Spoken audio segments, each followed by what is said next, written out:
Hello and welcome back. Happy Friday. We are playing Lord of the Rings, which means that it's a good day. How's everybody doing? I hope you all are doing fantastic. Oh my goodness, we're going to be progressing on in the Grey Havens box today with the next scenario, which is the fate of Numenor. So hopefully we can figure out what happened to the ancient island that may or may not be underwater. I hate to break it to our heroes, but that may be where it is. Alrighty, so I have not played this. We're going to be playing through it blind again, or not again. I guess that doesn't work, does it? We're going to be playing through it blind again. That doesn't work. That's not a real sentence, is it? But we are going to be playing through this blind as we normally do. Hey, how's it going? Good morning. Good morning. Oh my goodness. Yes. Excellent. Ooh, nice. I filmed my member requested game last night for Marvel Champions. It was the Expert Ronin game with the Scarlet Witch Justice deck, or the Scarlet Witch Shield deck, I should say.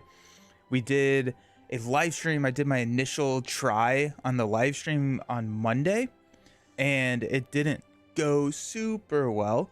And without spoilers, I think in the video that will be posted, I think there's like 4 or 5 different tries.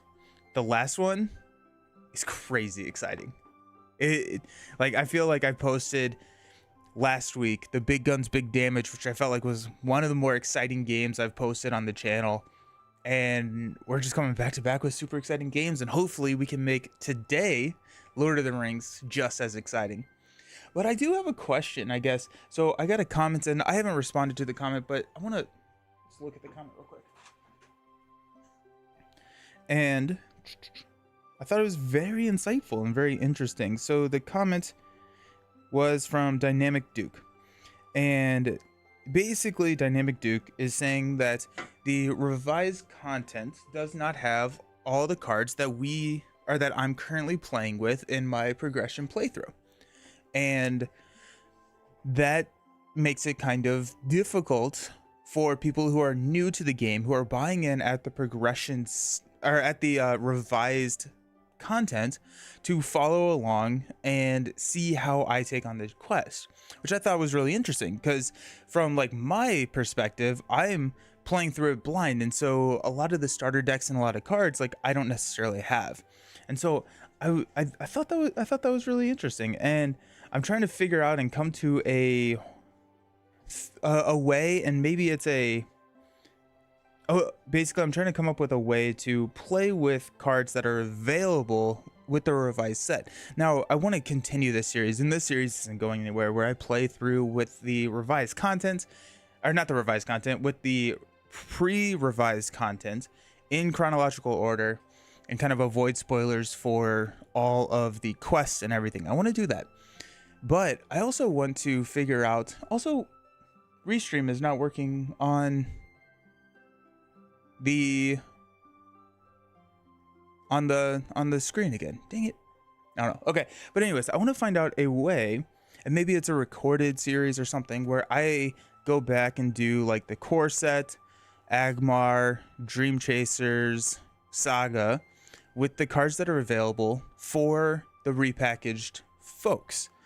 Is that something that's interesting to you all? And part of the research of that, and what I need to do, is go through and understand what cards came in the starter decks, and I may actually just go pick up the starter decks and use those to walk through some of these quests, or gallop, run through some of the quests. And I'm thinking that I would have a lot of fun with that, but I do want to try and avoid as many spoilers as possible. And so I want to look, and I'm like, maybe like the dwarves deck, I feel like I have a lot of the dwarves content there. I feel like for the Noldor deck, the elves deck, I feel like we're about to get a lot of that content. And so if I finish the Dream Chaser cycle, I would have I could justify the purchase of that without ruining any big cards or anything like that. Yeah. Don't you have everything cycle-wise? Yes. However, I'm not opening anything until we get to that next cycle. And so once we beat the deluxe version of the Grey Havens, I'll open the next adventure pack, and then we'll use the cards, and those cards get added to my collection. So I have everything, just about half of it's still in shrink wrap, and we're opening that as we go through. And so I don't, and actually I should revise my statement. I don't have the starter decks. I do not have the starter decks. That is a product that I have yet to purchase. But I'm thinking that if I can, I don't know, 80% of the cards in the starter decks, if I already have 80% of the cards in the starter decks, I feel like I wouldn't be sad if I spoiled a couple of cards to get those starter decks, because I've heard that they are fantastic products, and then I can use those starter decks, the core, and then, you know, I have all of Agmar, and I have all of the cards that come in Agmar, and so use those to walk through Agmar, use those to walk through. I feel like that'd be fun. It also, like, I've been trying to, this is also a little bit selfish, because I've been trying to find a way to justify me going back and playing other older quests, because like a lot of the times I play through and I move on, and I think I want to come back and play, and I was like, ooh, that'd be fun. And so I want to, I'm trying to, one, justify me going back and playing some of the other quests, which probably doesn't need a justification, to be honest, but I feel like that comments I got this morning, and it's really been making me think. I haven't responded to them. I will respond to Dynamic here soon, but I'm just like, got my brain thinking, and it's been a fun morning kind of thinking about that. I think the Elf starter deck is Sylvan, so you already have most, if not all, of the cards. Okay, that's really good to know. And then, so there's Sylvan, Dwarves, Rohan, and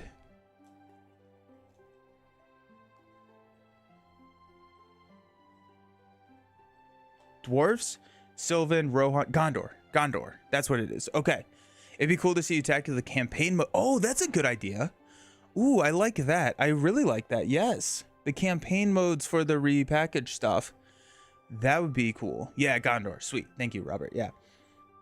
I think the campaign modes would be a fun way to tackle some of that content again. Yeah.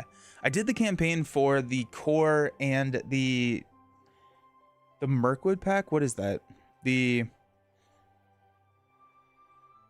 was the new pack that they came out with, or they reprinted. It was part of the 2-player limited edition series. The pack of I don't even, it's something Mirkwood, but I did that. Dark of Mirkwood. Yeah, thank you. Okay. Adjective of Mirkwood. And yeah, so I did that, but I feel like it would be really cool to go back and approach it with kind of the content, and maybe I even try to restrict myself to core, starter decks, and cycle, because I think that would also, you know, one, be a fun little challenge, but two, also be able to use that for people who maybe they don't have Agmar, but they do have Dream Chasers. So I don't know what, like, it would be, I think that'd be fun. I'm gonna do more recorded stuff, so that may be like a recorded series where I do that, but I don't know. It's like, ooh, more Lord of the Rings is always a exciting concept. So cool. I don't know why this chat is not working. I think I noticed that at Astro-Nights, actually. When I was looking back at the VODs, I think I noticed that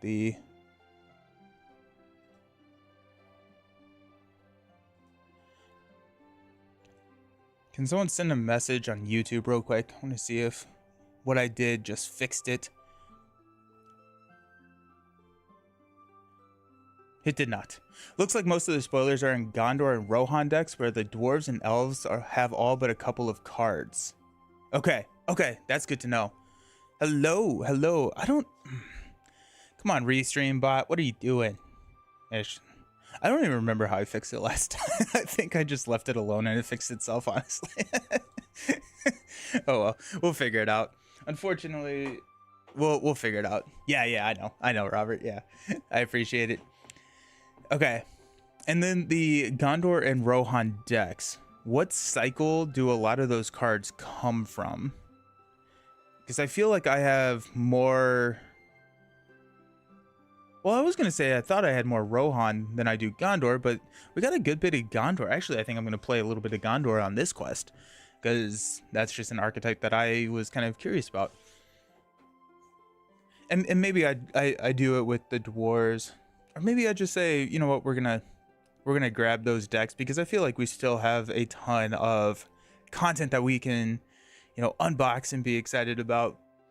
So that's good to know. I appreciate you looking at that. Am I pronouncing it Jard? Am I pronouncing that correctly? Hopefully, yeah.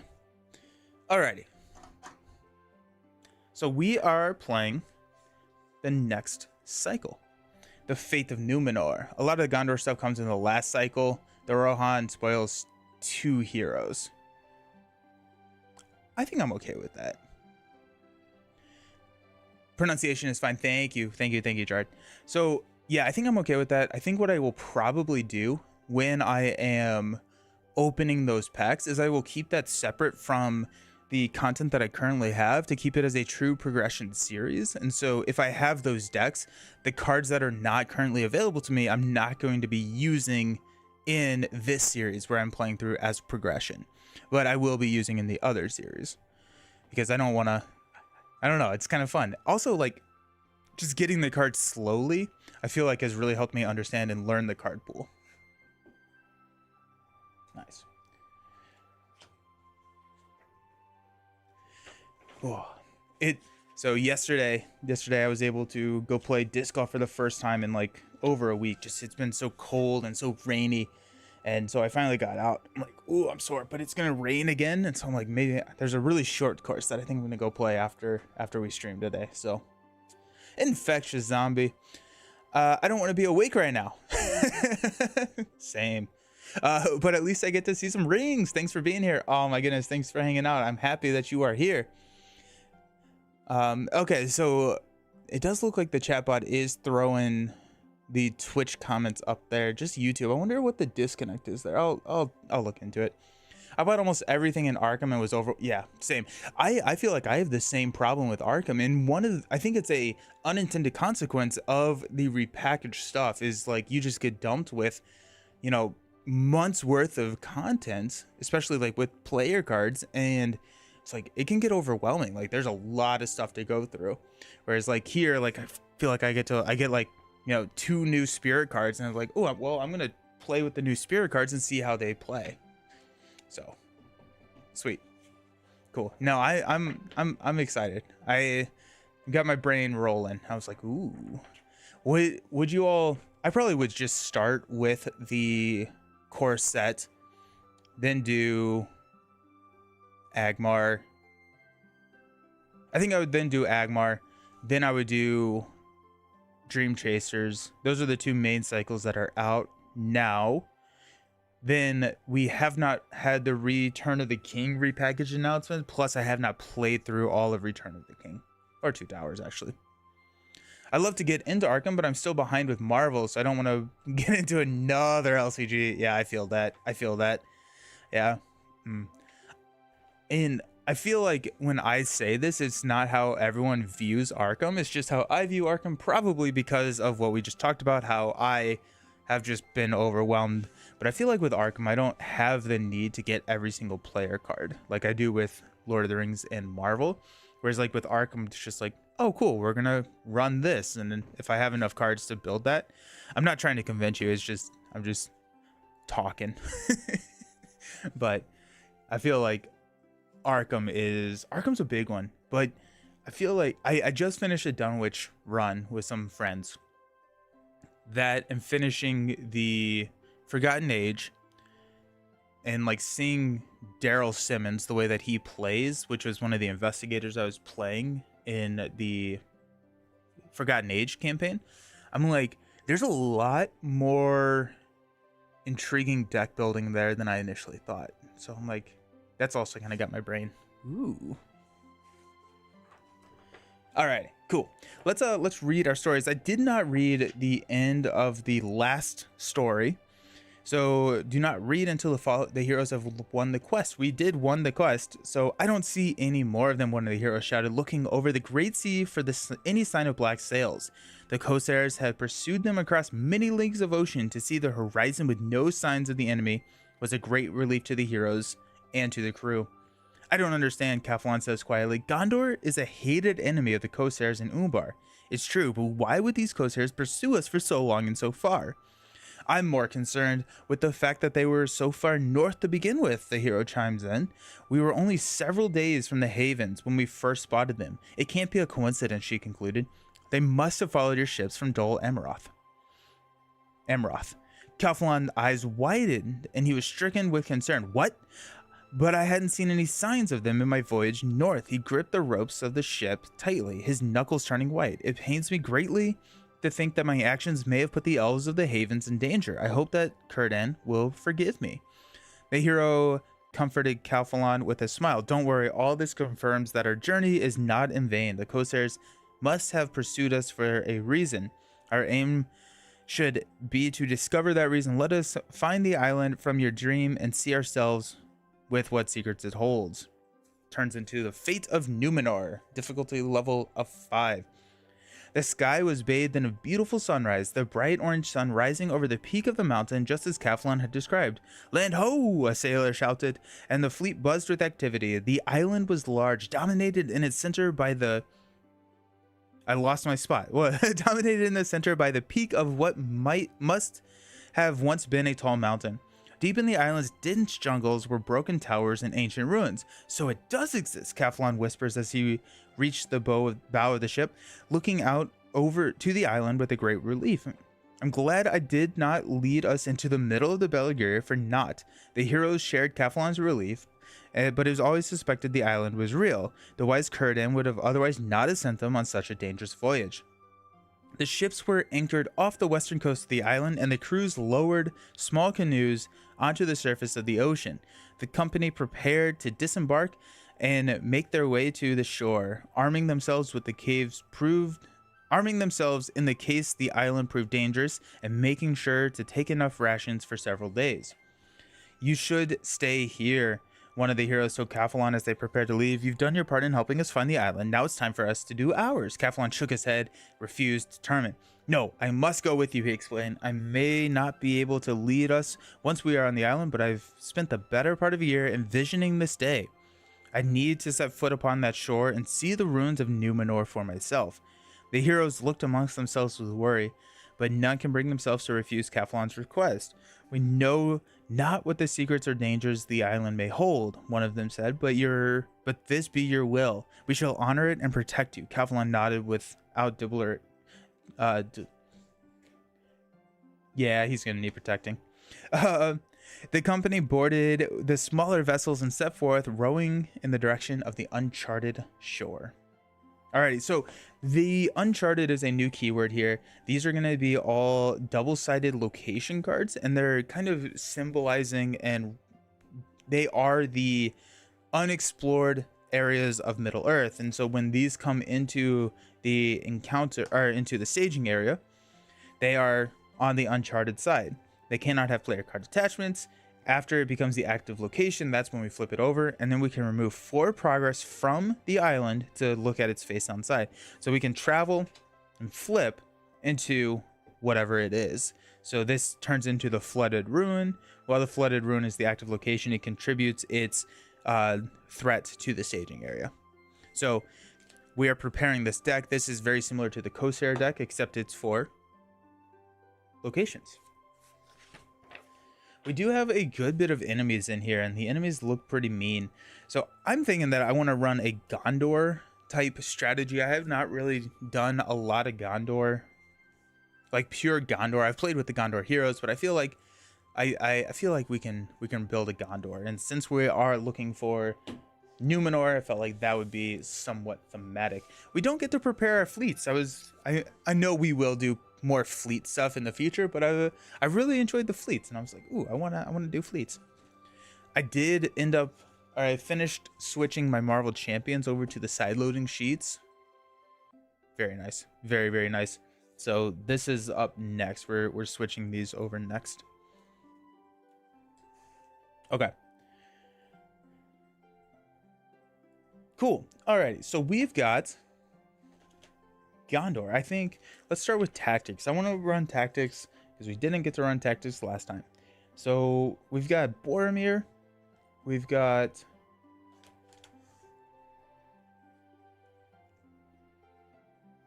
Malblanc and Baragond. Baragond. Yeah, that's kind of what I'm thinking. I really enjoy this hero. I think he's just a ton of fun. I want to play with leadership Boromir because I feel like I haven't played with leadership Boromir. I actually don't know if I've ever tabled leadership Boromir. So we're gonna grab leadership Boromir. And what's the worst that can happen when you have 21 threats on your first two heroes? I think we jumped to Spirit. It feels like this is gonna be a very high quest game. Hey, Canadian Mustache, how's it going? Welcome. Happy Friday. Especially with all the locations, we have a lot of location control in blue, and so I feel like the last hero probably wants to come from the blue sphere. We got Eleanor, Kaldjara. Those are only two Gondors in blue. Interesting. Hey, Ron, how's it going? Welcome. Hope you're doing well.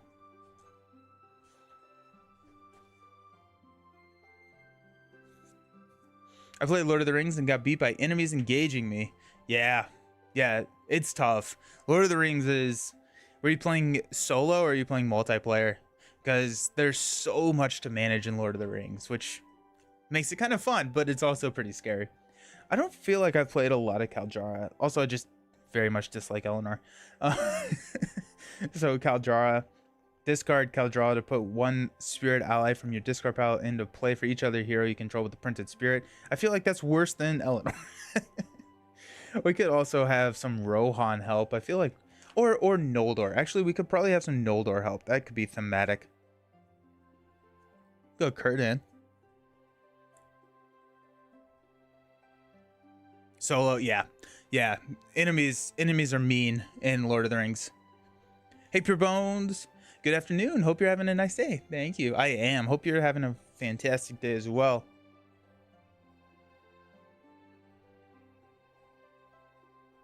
Also, we're playing Theoden at some point because Theoden at some point because I want to run that with the ship and discount the first Rohan ally by 2 at some point. That sounds fun.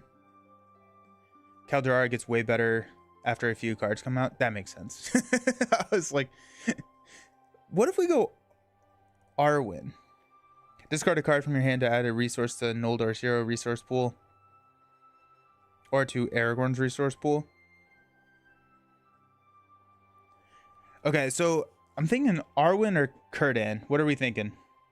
We have a preference between those two. Arwen is the one I just described. Círdan is the draw an additional card at the beginning of the resource phase.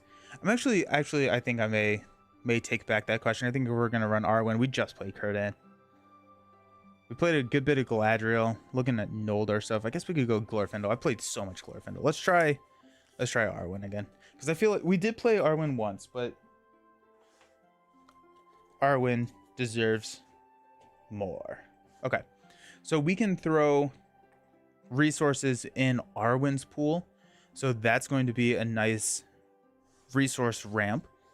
Boromir is all about having resources for Gondor allies, and so kind of similar to what we were doing last time with the dwarves, I think we're going to go through and try and find some Gondor allies, because when Boromir has at least one resource in his resource pool, all Gondor allies get +1 fight, and we like fight.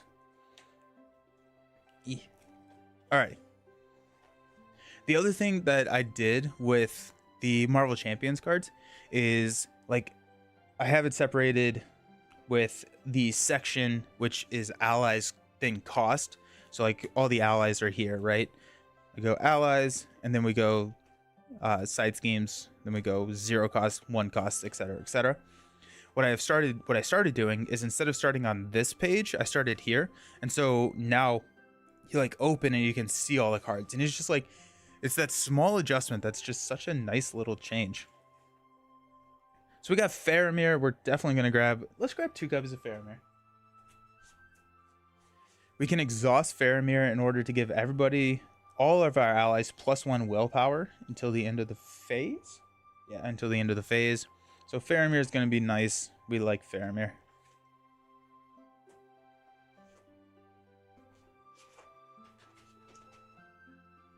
Okay. There's Gondor. We got Guard of the Citadel. A 2-1-2-0 once we have that resource pool. I'm good with that. Let's grab 2 of those. I also, you know, a nice little chump blocker for 2. But Guard of the Citadel is a core set card, and I don't think I've played with Guard in a long time.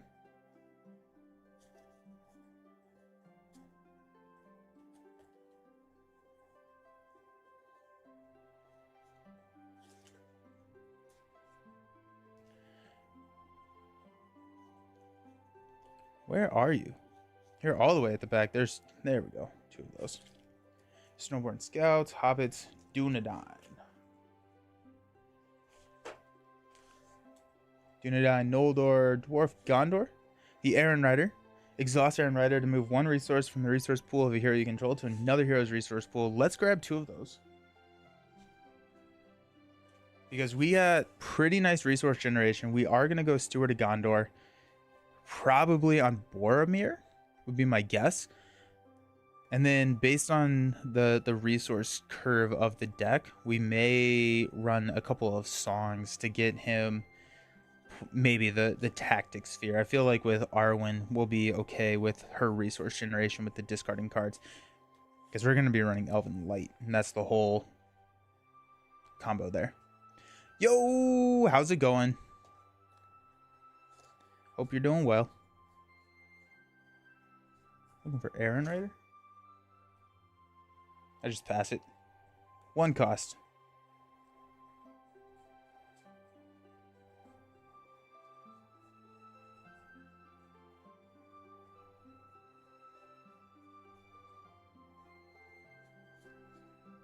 Okay. Apparently I don't have Aaron Riders.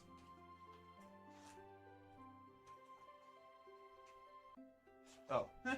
Oh, I've never played with Aaron Riders. Interesting. I've actually never tabled these. Guard is cool with the bust from Boromir and Visionary Leadership, but he's straight outclassed by Peligir Ship Captain. Oh, yeah. Yeah. Is Peligir Ship Captain a Gondor?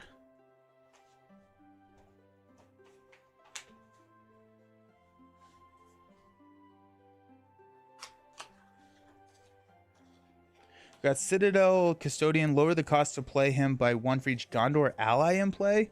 He's a 1/0/1. Yeah, we'll grab Citadel. Yeah, I feel like a lot of these cards actually I have not even unsleeved, so I have not played with a lot of these, which is pretty exciting. Or I have not sleeved. Yeah, same cost, same stats, top right of the page you're on. Oh, yeah. Yeah, that seems way better. What is the goal of the game? Yeah, so this is Lord of the Rings, and so it's a cooperative / solo game where what we're doing is we're assembling basically a deck. So if you've played Pokemon, Lord of the Rings, Magic the Gathering, it's similar to that where it's a deck construction. So we're building a deck to take on the challenge that is presented to us. It's a story-driven game, and so right now it's a custom story that the game designers have created, where we are looking for the lost city of Numenor. And so the last session, we boarded a boat and we found an island, and now we are debarking on the island and we are going to be exploring the island. Now on the island, this is the island deck. There are enemies, there are locations, there are treacheries, bad things are going to be happen, and we're trying to figure out what happened in Numenor. Guard is a vanilla ship captain, has an effect. Yeah. We'll swap those out. Yeah. I don't know why I thought that I had a... It literally straight up is the same card, just better.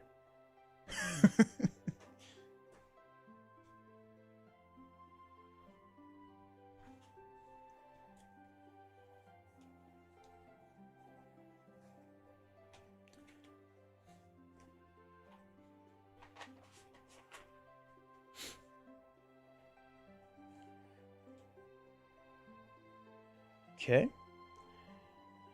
Herald of Anarian. You may give it Doom 2 when you play it from your hand. If you do, it gains. After you play it, choose a player. That player may put into play one ally from his hand with a printed cost of 2 or lower. That's interesting.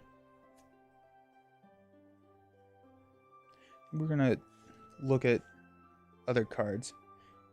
There's a lot of Gondor. Wow. It's +1/+1/+1 while your threat is 40 or higher. How dangerous. Gets +1 willpower for each hero you control with at least one hero or one resource in its resource pool. Yeah, let's grab Angle.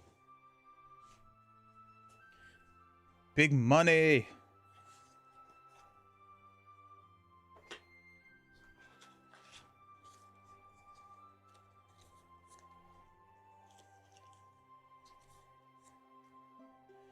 Okay.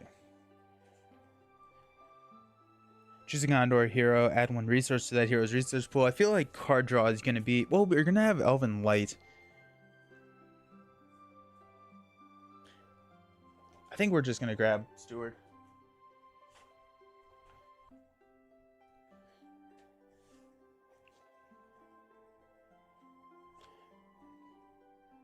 Yeah, I'm going through these cards and I'm realizing that I have not played Gondor, like, at all.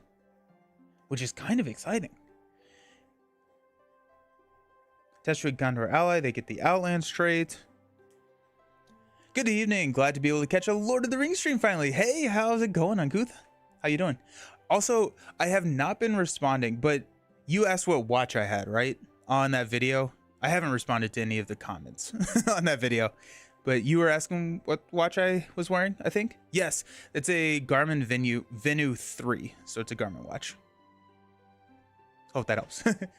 Herald of gets into the Valor to boost the Veteran of Osgiliath. Ooh, okay, well,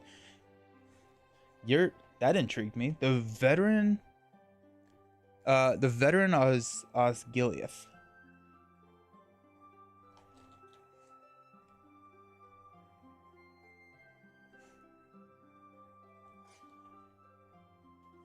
Oh, I see what you're saying. I see what you're saying.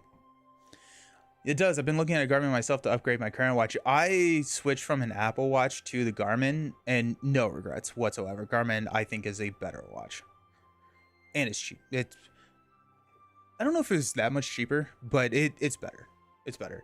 All of the features that I'm missing out from the Apple Watch to the Garmin, I never used. And Garmin is just better at, like, tracking. It's better at just...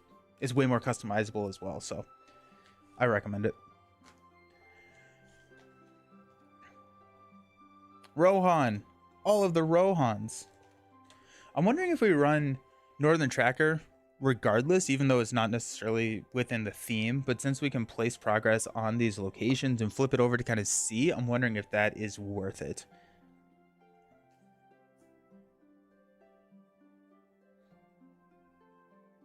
Let's grab Elven Light before we forget.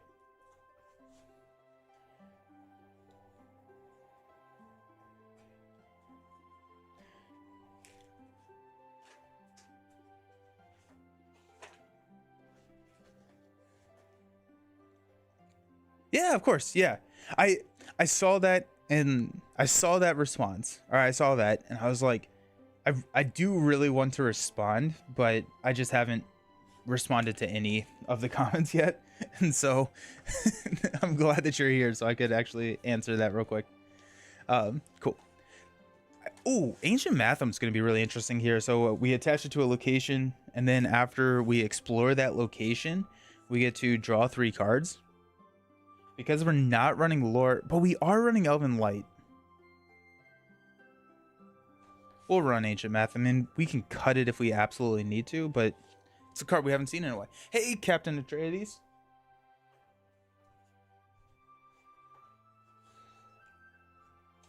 We'll be upgrading from a Samsung watch. Need something rugged because I've ruined my display being reckless at the gym. Nice. Nice. Yeah, I've banged the heck out of this watch and I haven't had any issues with it yet. Looking for Gondor. Peligir Shipwright. Gets +1 for each hero you control with a printed spirit resource. Not really what we're looking for. Craftsman. After an encounter card with Surge is revealed, discard No. That feels so situational. The Craftsman. Damrod, probably not. We're going to be looking for things that deal with allies. Attached to a Gondor or Dunedain hero. Spend 1 resource to give +1. Okay, yeah.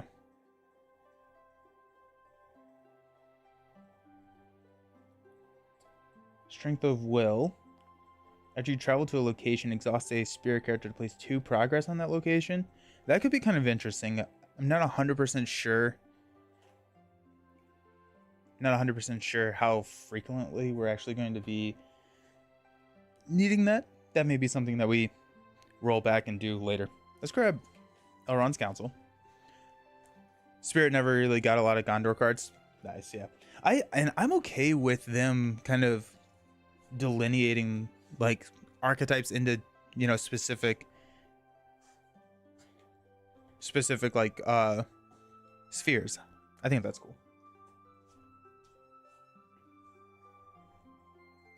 It also probably helps them balance a little bit.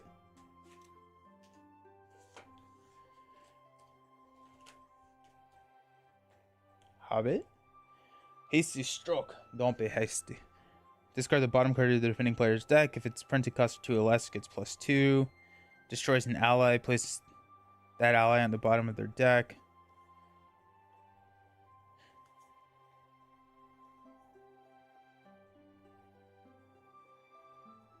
I don't see a ton of horrible shadow effects here. So I think we'll pass on that, but maybe the Wind Revealed. Yeah, I feel like Wind Revealed is going to be tough. So we'll grab a Test of Will.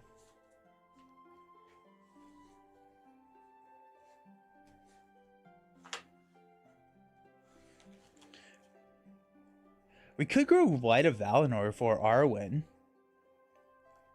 Not 100% sure what I would use. Actually, Light of Valinor on a Noldor Spirit hero combined with, what is it, Ever Vigilant? Strength of Will, which is interesting because you can quest with Arwen for 3. And then if you travel to a location, you can then exhaust her. And like she is a 2/3, so I don't see her doing too much defending. You can exhaust her and get the ability to place 2 resources. That's interesting. We'll take a look at the deck construction at the end, but kind of be thinking about that to come back to. Yeah, the Wind Reveal effects in this quest deck will hit really hard. Nice. Okay, that's good. Good to know. After the attached hero commits to a quest, discard a card from your hand to place 2 progress on the active location. Let's take Steed. Steed of Amarchus. Grab 2 of those for Arwen, because we will be committing Arwen to the quest. I don't think that there's any... I don't think there's any time where I'm not committing Arwen.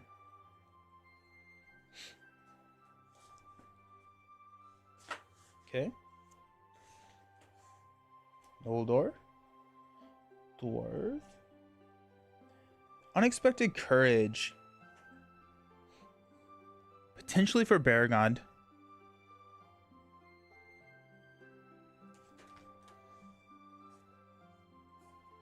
I'm gonna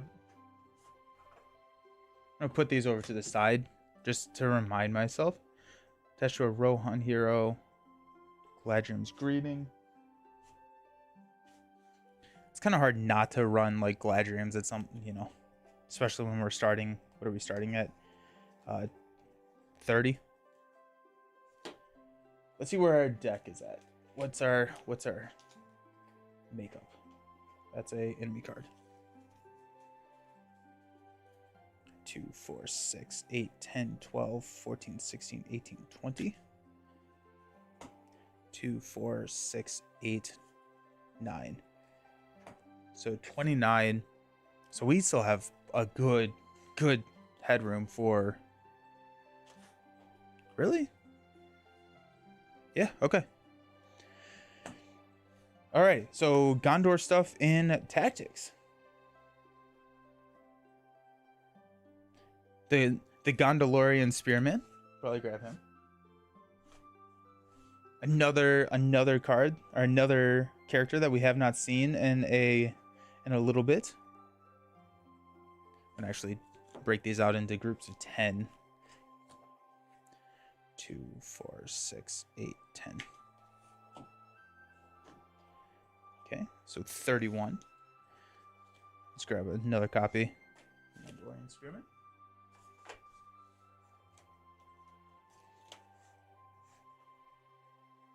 The Defender of Ramos. I really like Defender.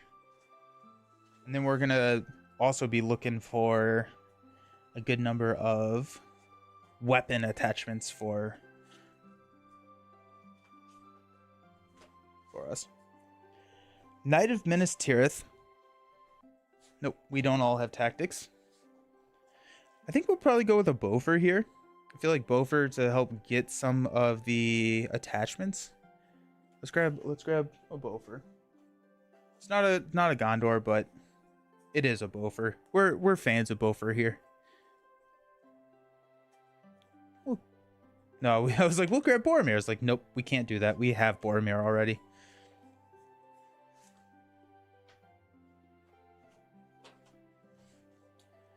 Okay.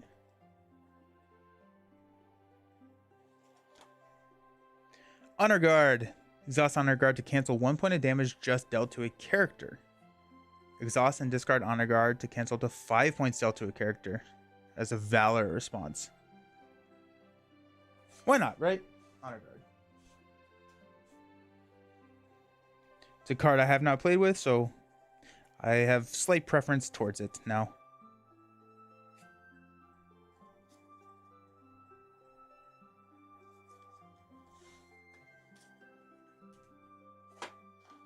We got the Guard. You can give it Doomed 1 when you play it from your hand. If you do, after you play the Guard, choose a character until the end of the round. That character gets +2 and gains Sentinel. Interesting. Alrighty.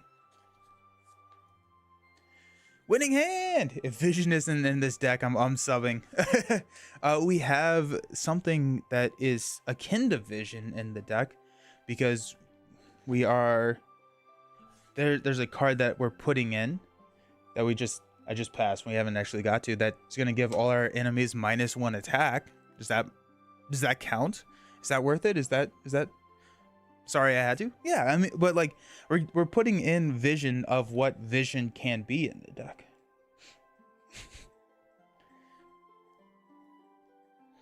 Oh, the Gondorian Fire is really interesting, especially Boromir if we're just going to go crazy with the resources.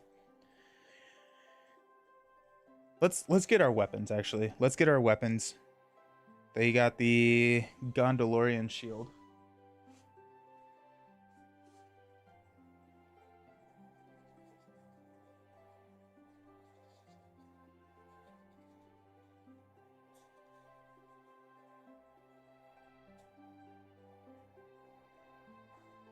Grab the Goblin Cleaver. 2 free damage. Let's not, actually. Gondorian shield.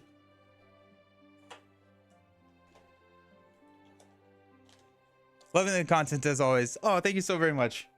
Thank you. Ready a Gondor character. That character gets +1 defense until the end of the phase. I actually don't know how much I'm going to need that.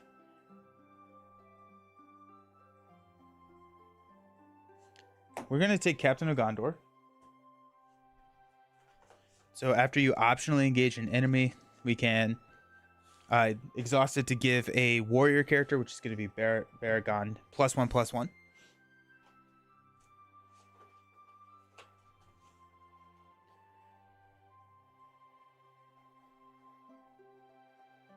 And then we probably want Spear the Citadel attached to a tactics character. After the attached character is declared as a defender, deal 1 damage to the attacking enemy.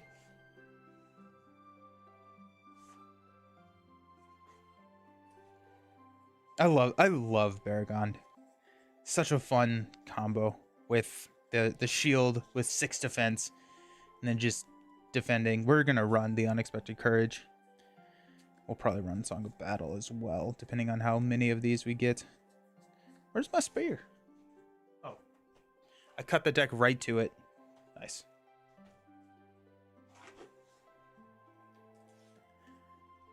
We got 2, 4, 6, 8, 10. So we got 7 cards left. 5 cards left.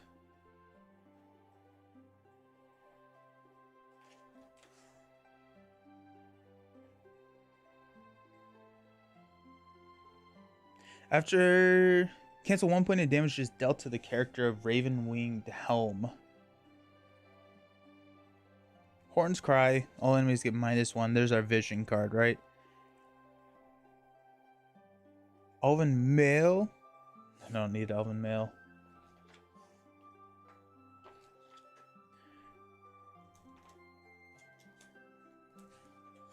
Okay. I think at this point we probably just want to start filling in with,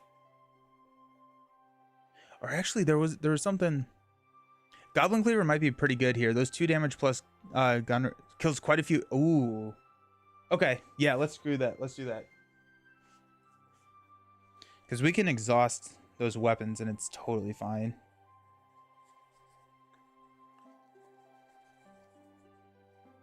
Goblin Cleaver.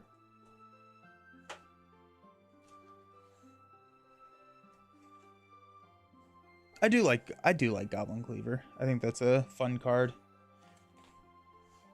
Foe Hammer is also really fun. Goblin Cleaver right here. And then we got 2 cards left, which I think we may use for a song. We got a good number of tactics.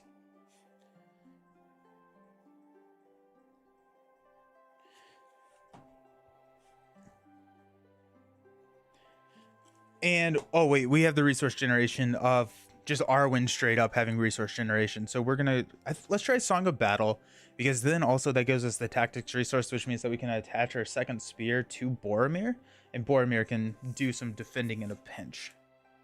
So let's do that.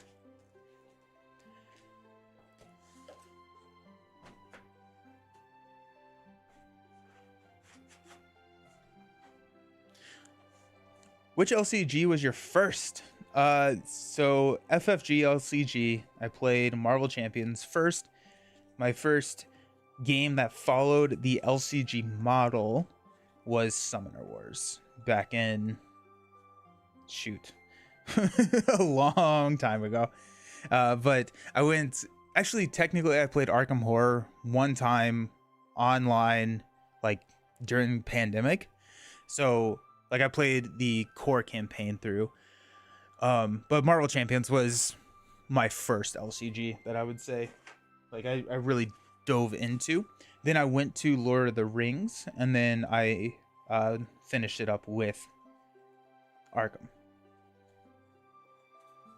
And ever since I've started playing, I just enjoy them more and more. Where's my Song of Battle?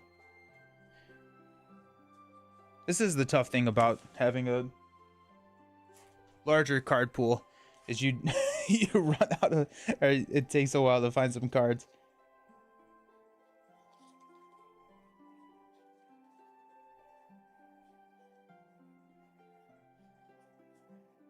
There it is. Okay.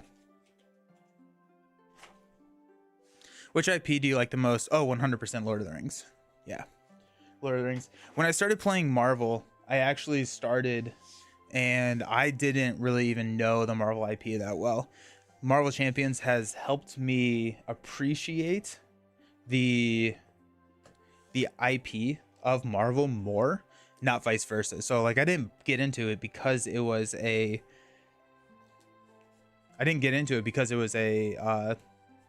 like a passion of mine. Like I watched all the movies. I thought they were fun. I was like, oh, cool, Marvel. But like, it wasn't anything that I like found myself. I wouldn't say that I was a Marvel fan at that point. I got it because literally someone told me that it was a better version of Legendary, and I had played a stupid amount of Legendary in my life, and I was like, okay. So I bought it, and Champions actually sat on my shelf and shrink for like 6 to 8 months before I ever even opened it.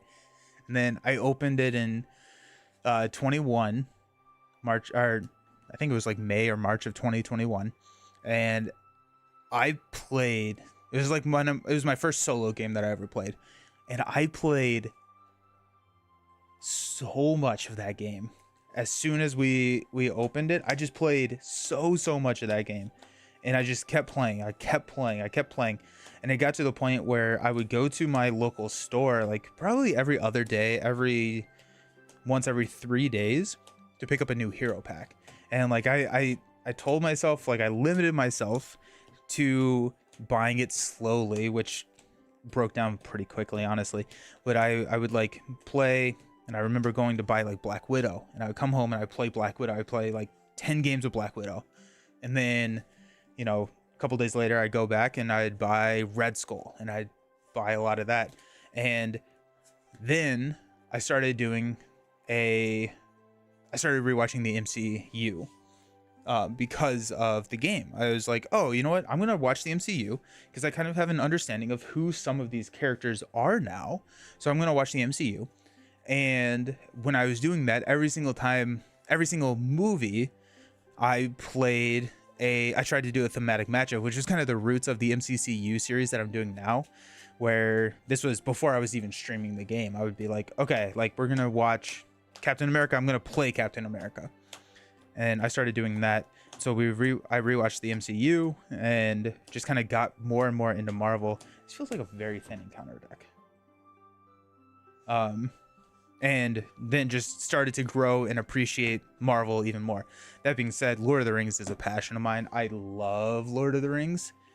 And so that's definitely my first love, is Lord of the Rings. And I got Lord of the Rings because of Jason D20. So a long time ago, Jason and I were in a board game collective group called the Board Vengers, which is no longer around. But back before we were streaming, I had a podcast and Instagram. Jason and I met on Instagram. There was a group of us on Instagram that got together and we started doing content together. And Jason got me into Marvel Champions and then Lord of the Rings and helped me kind of get into it all. So, alrighty. Explore the island. You arrive on the island's western beach, the edge of a dense jungle looming beyond. With no map to guide you and no idea of what to expect, you venture forward deeper into the island. Set Shrine of Morgoth aside out of play. Prepare the Uncharted deck. Add 2 copies of the Lost Island to the staging area. 3 copies if there are 3 more players. The first player takes control of Kaflon. Kaflon is a 1/0/1/3. If he dies, we lose because we have to protect him or whatever. He is Gondor. The first player, so if he actually does get a +1 attack, which I think is really funny with Boromir. We can exhaust Kaflon to look at the bottom card of our deck. Then we may switch that card with a card in our hand. Yeah. Hey, Sheepy, how's it going? Yeah, thanks. And then, so, yeah. Let's get this started. I'll continue with the origin story. Progress cannot be placed on Explore the Island except by quest effects, which I think is that, right? After a location is explored, there it is. Add progress to explore the island equal to that printed quest points. When a uncharted location becomes the active location, add 1 copy of Lost Island. So we're always going to have 2 copies of Lost Island here. Let's get a 0 there. Perfect. So these are uncharted. They're the double-sided cards. Cannot have player card attachments. After it becomes the active location, flip it. We can remove 4 progress. And whenever we do flip it, we do remove all the progress from it. We'll get started with a hand of 6 cards. I assume that Ancient Matham stays on the location when I flip it, or does it become a new location at that point and we lose Ancient Matham? I don't think I ever really thought about that. Got the Gondor Spearman, Matham, Elrond's Council, Elven Light, and a Guard Citadel. We do have an Elven Light here, so we could start potentially drawing into more, and that card draw gets pretty incredible very quickly with Arwen. So it may be worth keeping this. Oh, let's set our threat. We got 30.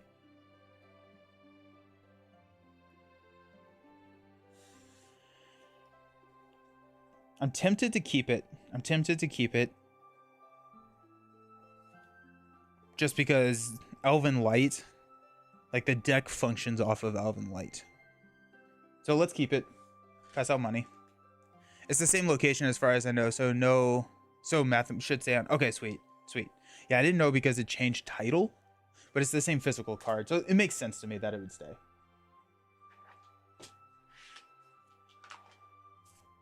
We get to draw into a test of will. Alrighty. So we're gonna discard a card to give a Noldor resource, and then we're gonna spend one to play Elven Light from our hand. We get to draw a card, which is Spear. Let's play Spear on Baragon. Oh, hoo-hoo, okay, perfect. Nice. Okay, so I did all that. I was doing YouTube, I was doing the podcast. Then Jason and we actually started streaming Marvel Champions mid 2021, which it's already 2024. That's wild to me.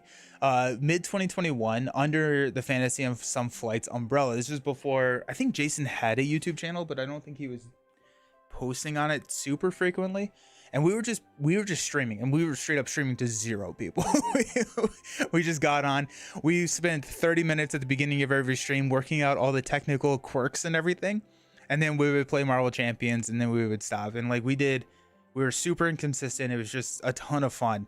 And then at that point, I realized that on the podcast, I was like, I'm talking about Marvel Champions all the time. And so it was kind of it was a game that I really enjoyed. It's a passion of mine. And so I started the channel, which at that point was called The Living Card Gamer. And I changed that for a couple of reasons. One, I wanted to start covering games that were not living card games per se, but also living card games is a trademark term. And so I was like, I don't think I'm going to step on any toes, but just in case, I'm going to switch. And now that's why I'm Nelson All Over Cards, because I actually started and I made that switch at the same time that my podcast ended, and I started a YouTube channel called Nelson All Over, and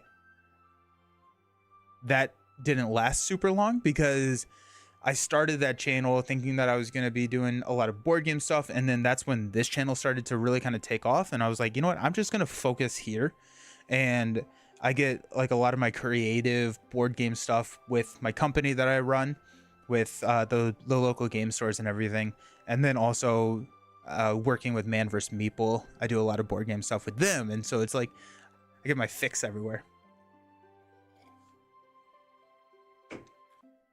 Okay. I probably should have brought more ways to discard cards. Now that I'm thinking about it, with Arwen, this is only once per round to be able to discard Elven Light, so I probably should have brought more ways to discard cards. Alrighty, let's go ahead and quest. So we'll go 3 for Arwen. We're showing 4. We'll go Cathalon and Boromir. Total of 5. We're showing 4. Flip into a 3. Servant of the Deceiver. When it engages you, look at the top card of your deck. If its printed cost of 2 or less, place it on the bottom of your deck, and it gets +2 attack until the end of the round. Bummer. It's a 3/3/4/3. Jeez. And it has a 3 threat. So we're looking at 7. We quested for 5, so we raise our threat by 2, up to 32. And we'll go ahead and travel here. So after it becomes the active location, flip it over. It's the Cursed Temple. While Cursed Temple is in the active location, characters with less than 2 willpower do not ready during the Oh my gosh, that's bad. None of my characters are readying. Bummer. Okay. We'll fill in. Uh-oh. That's so bad. Are you going to post a vid for your Astro Knights game? Yes. Oh, hey, Kevin. Hey, how's it going? Yeah, that should be up. I think it's scheduled for... Now, maybe 1 o'clock or 4 o'clock today. I don't actually remember what happened or when it was. So that's exciting. We're really happy about that. That actually straight up may be a scoop, because I don't know how to I don't know how to not, and maybe we need to be thinking about Lorien guides a little bit more. If we go Lorien guides, when they commit to a quest, you place progress on the active location, and then now the strength of will also seems really good, where we can exhaust a spirit hero to place 2. How many of those are there? Okay, there's at least one more cursed temple. That's a bummer. Okay, well, we'll play it out. Let's see what happens, but I don't love it. We will engage here. We're gonna take a look. It does cost 2, so he gets +2.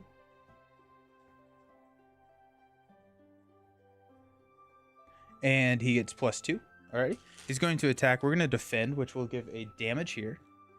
He's attacking for 5. We're defending for 4. No shadow effect, so we take a damage. But we need to get the threat out of the staging area. Did you add a new Uncharted? Yeah.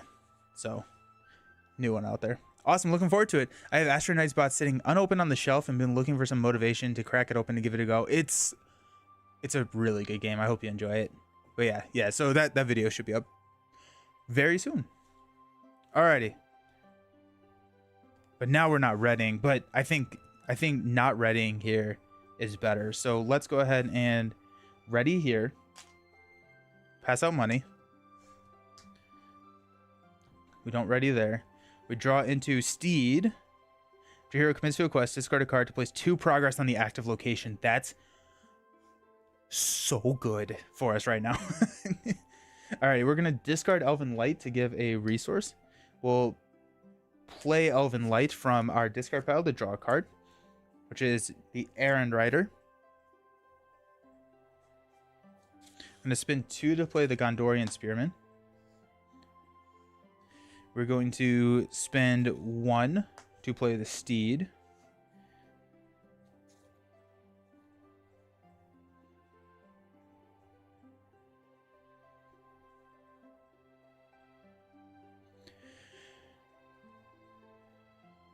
We're going to spend 1 from Boromir to play the Errand Rider, and we are going to move this resource over to Baragond, because then we can drop another Gondorian Spearman next turn, and we have a answer for the Servant Deceiver, because Gondorian. Okay. Looks like Gondor is a really bad matchup against this. Oh, really? It'll be okay. We're fine. It's gonna be fine. It's really cool. Like you're exploring and like you run across a cursed temple and now everything is bad. All right. So we are going to quest for 3. We're showing 4. Flip into Doom 2. 1, 2. Add 1 copy of Lost Island from the top of the Uncharted deck to the staging area. Remove all progress from each Uncharted location in the staging area. Shuffle them so they don't know what is what. I think we're going to go ahead and test of will that, mainly because I can't quest out over 7. Low willpower and cheap allies are bad in this quest. Yay, we did it. What's kind of interesting is with less than 2 willpower is if we get Faramir out, we can actually use Faramir in the refresh phase to refresh all of our allies. So I think we'll be able to clear this at some point, but we'll go ahead and toss Elven Light to place 2 progress here. But it's just kind of funny that we can use that outside of the quest phase for a nice benefit. We're at 34 threat, which is less than ideal, but we did quest for 3. We're showing 4. We'll increase our threat to 35. Okay. We'll defend with the Spearman, and we're attacking for 3. Okay. We will stand up, increase our threat to 36, draw into the Goblin Cleaver, Could call in Goblin Cleaver. I like that because this is going to get me out of some sticky situations. Let's go 1, 1, 1. We'll spend 2 here to play the Spearman. You don't have an action window prior to reading cards, so Faramir wouldn't work, unfortunately. Are you oh, really? You would need Visionary Leadership. Ah, cool. Ah, oh well, yeah. Just kidding. Ignore me. We're going to discard Citadel to give us 1 here. We're going to play 1 for a Ancient Matham there. And then we're going to spend 1 to play Elven Light from our discard pile and draw a card, which is a Gladrian's Greeting. Alrighty, cool.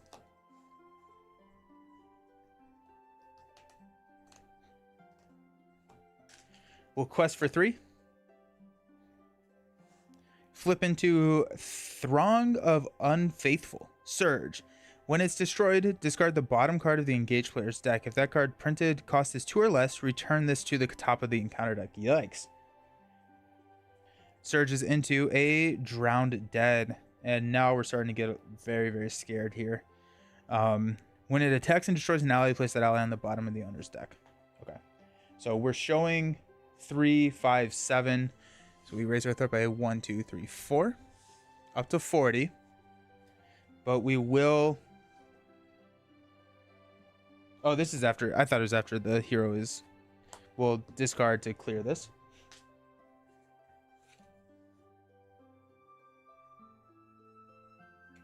I assume this has its own discard pile. Clears, we get to draw into a Steward of Gondor, Faramir, and a Gondorian Shield.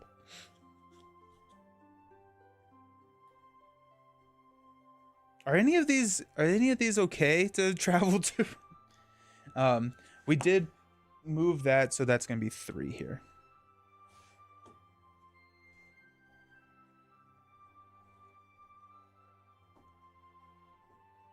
Goblin Cleaver about to save a hero's life, right?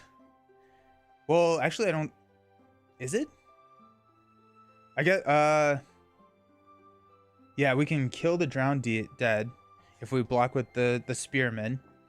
But then we have this unblocked, and we have to take an unblocked damage of 2.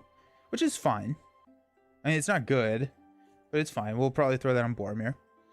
Lost Island gets shuffled into the Lost Island deck when they leave. Oh, okay, cool. Thank you. I hate that, but thank you. Oh, geez. Okay, so Lost Island is going to be a problem throughout the entire game. Cool. Uh-oh. Kill the guy who's already damaged. Block with your 2 allies.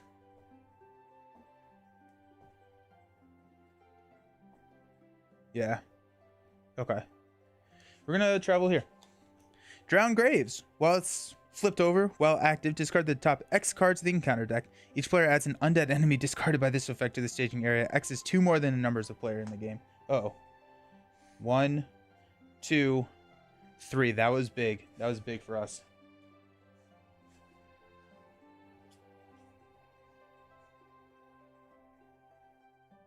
Yeah. I hate it too. Or just take the little guy and defended, like you said.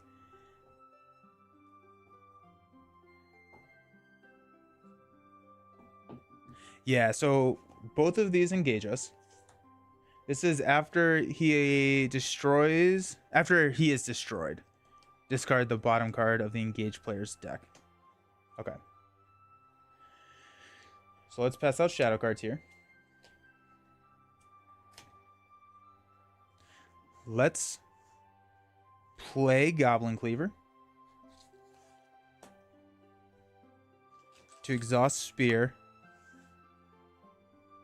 to deal 2 damage to here. So you get 3 progress on the quest from exploring the look. Yeah, so I keep it here. Sorry. Yeah, I use the health dial as the progress. Don't forget the force after location is explored. Yeah, thank you. Yeah, sorry, so we got 3 there. Yeah. I switched to that because, especially like with a quest with 20, like all of these get so... It gets hard to start counting. keep counting. Okay, so we are going to block here.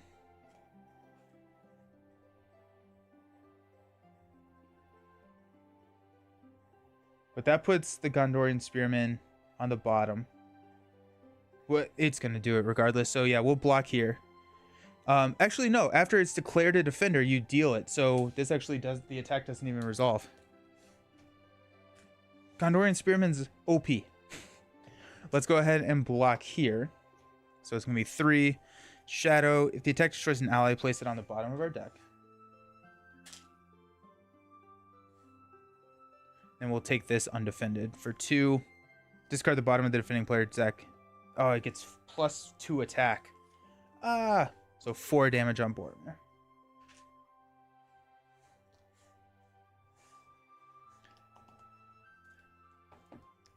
That progress tracker is so cool. Yeah, this is from Buy the Same Token. It's actually magnetic. So you can swap these in and out. They have different colors and stuff. And so it's... I think this is one of the nicer things Buy the Same Token makes. I can see how that would be a problem. I am the Otter King. Thank you for the resubscription with Prime. I appreciate it. Ah, thank you so very much. Hope you're having a good day. That's why I thought the Goblin Cleaver would be good. Don't even deal with the attack. Good call. Very, very good call there. Alrighty, so Boromir's certain. That's cool. But now we can ready, which is nice. Okay. Stand up. Increase our threat to 41. Dislike that sentence. Draw into the ship captain. Pass out money. And here we go. Let's spend 2 to play Steward on Boromir. Give him 2. We'll play the Shield. Baragond. We'll use the ship captain, or we'll use Boromir to play ship captain, and we'll move a tactics resource over to Arwen. We're going to spend 1 to play the Elven Light from our discard pile to draw into Defender of Ramas. Now I kind of wish I had moved that, but here we are. I don't know why I moved that. Oh well. We'll play Elven Light, or we'll discard Elven Light to get +1.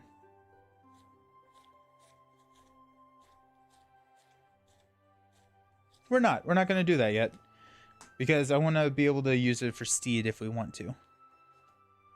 Hey, Roland, how's it going? Hello again. Okay. Nice thing is we do have Galadrians, we do have Elrond's Council, so we have 9 threat reduction in our hand.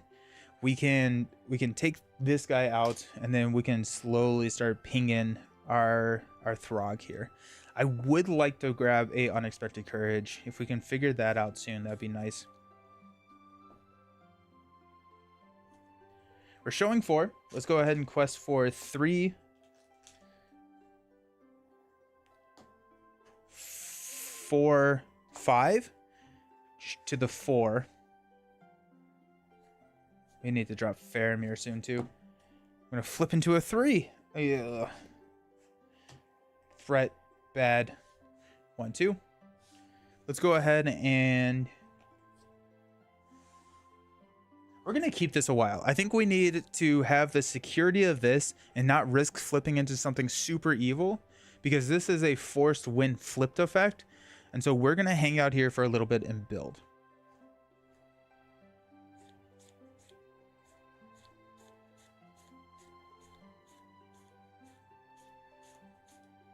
Okay. Yeah, so we'll toss Elven Light to give a resource then. We're at 43. Okay, we should be fine. This engages us. Look at the top card of your deck. If it's a printed cost of 2 or less, it is.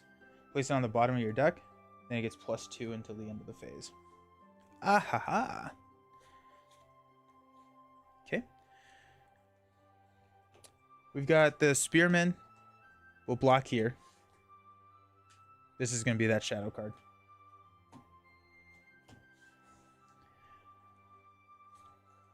think we'll block with Baragon here. So it's 5 to 6 plus 0. We got a damage there. And then our ship captain will take this attack. This destroys an ally. Place that ally on the bottom of our deck. We also have the Cathlon response where we can look and swap the bottom card of our deck. But I'm not 100% sure how much I need or should be doing that. Okay. Let's unexhaust. Increase our threat to 44.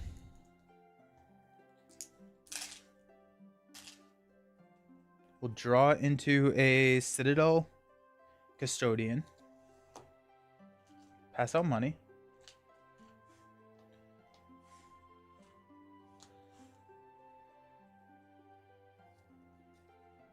Let's spend 1 to play Elven Light to draw into an Ancient Matham. Interesting. I think we'll hang on to that. Because I think I want to play Gladrim's Greeting at some point. Let's toss Elven Light to give 1 here. Let's go ahead and spend 3 to play Gladrim's. Reduce our threat by 6. 1, 2, 3, 4, 5, 6.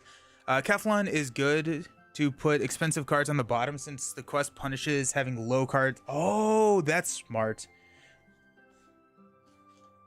Let's go ahead and Cathlon. Swap Citadel Custodian with the ship captain. Genius. Genius.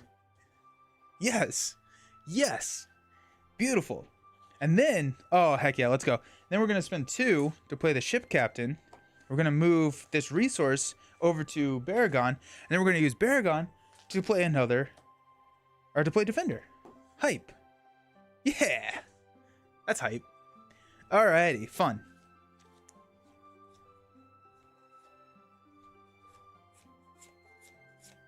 Sweet.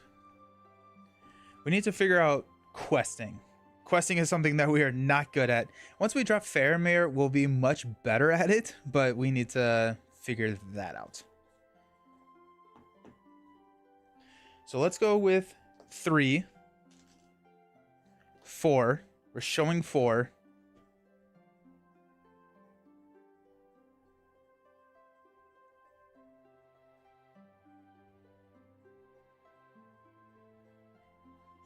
Five. Flip into another servant. Ah, there's so many enemies. Ah, where's this playmat from? Oh,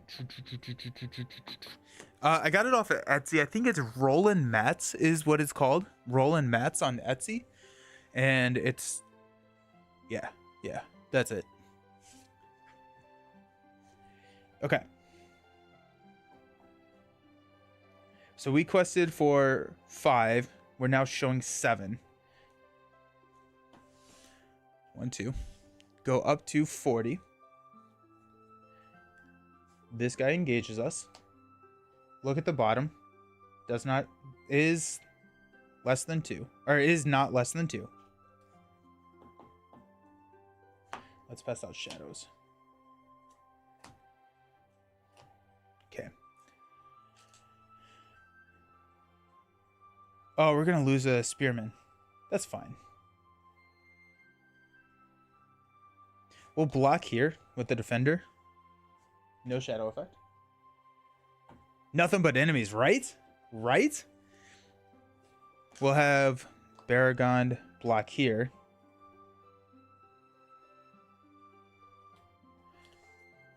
Discard the bottom card of your deck. If it's 2 or less, the attacking enemy makes an additional attack. It's not. Then I think unfortunately we have to block with here. No shadow. Okay. Increase our threat to 41. Yeah. Stand up.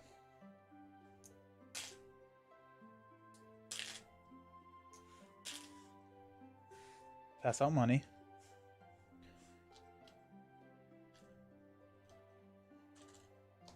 Draw into Beaufort.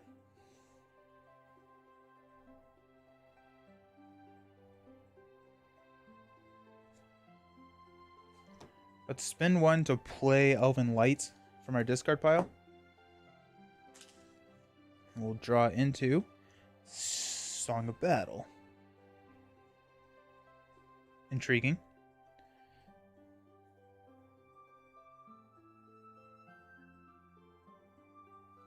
I think we're going to... No, we're going to play Bofer. We have to play Bofer just for the 2 questing. This is an issue here, though. We have a block, we can chomp, and then we do have a block. So if we flip another enemy, there's 10 enemies in this deck. I think you've seen most of them. Ooh, thank you. That's great information. So 3, 4, 5, 6, 7, 8, 9, 10. Excellent. So no more enemies. So yes, so we can use that information very effectively because we can chomp, we can block, we can block. Actually, we'll probably block here. And then we'll deck out and we'll see all the enemies again because we're about to deck out. But we need to start building our questing, which in game is Faramir. In game is Faramir. So let's go 2 for Song of Battle on Boromir. And then we're going to spend 1, 2 to play Bofer. I do think that we need to get Faramir out as quickly as possible. But unfortunately, we need to take care of the immediate problem first, which I think is questing and our threat. So we're at 41.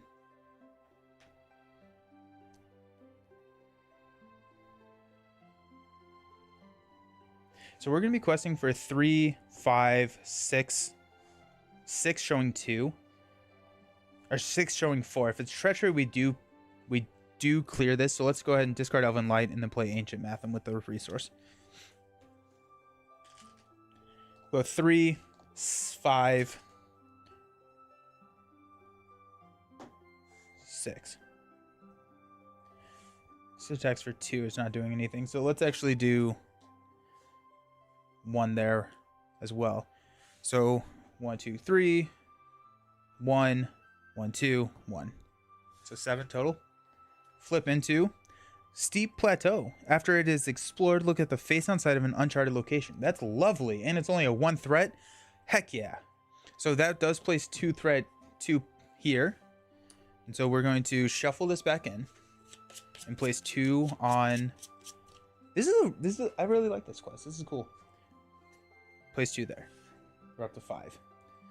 Ancient Matham triggers, so we get to draw into Captain of Gondor, Spear of the Citadel again, and then another Elven Light hype. Okay, so now that we have 2 Elven Lights, we can just fuel Steed pretty easily. Sword of Gondor should have gone on Arwen, but here we are. Okay. Are we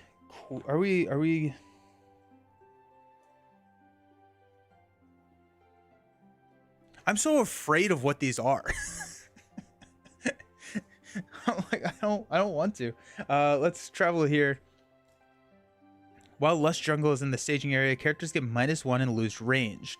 After it's flipped over while active, return it to the staging area unless the player exhausts each ready hero they control. Oh, and it's a 4 threat?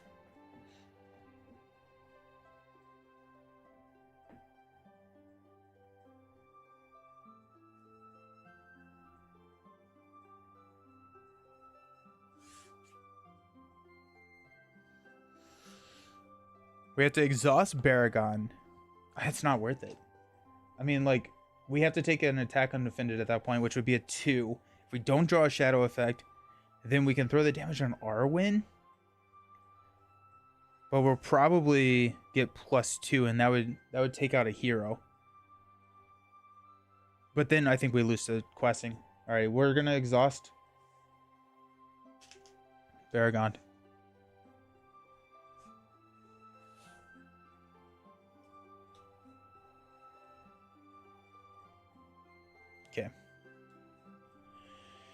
Okay. Pass out shadow cards.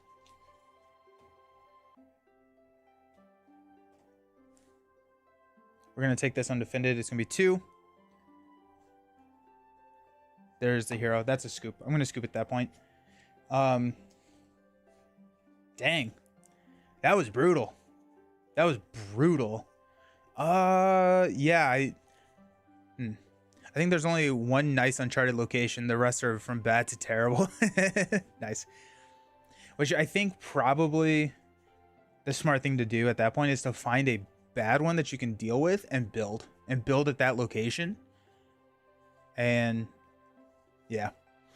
Okay, we're gonna run the same deck just because I want to try the deck, even though it's a pretty bad matchup based on like the effects. But now that we kind of know what's happening, I have a little bit more to be thinking about.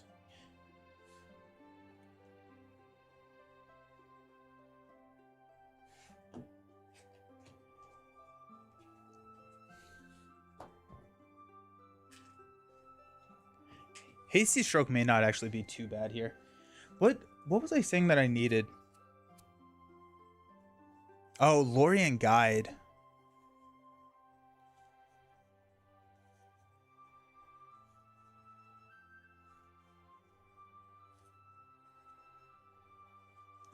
Let's just try it. You also don't have to travel. So I can just leave 2 oh, yeah. Yeah. That makes, yeah. I don't know why I would travel, actually. Good call. Yes, very good call.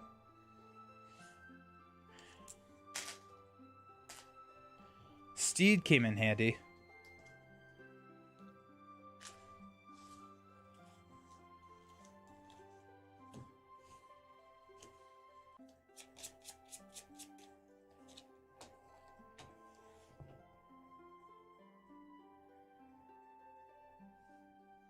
Alrighty.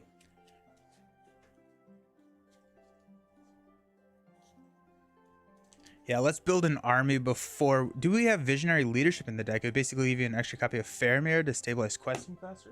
No, I don't. Visionary Leadership.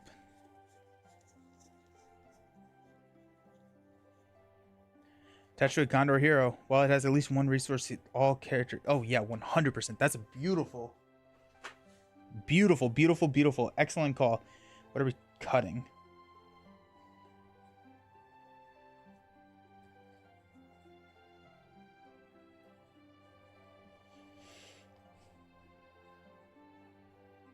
We may actually cut Song of Battle.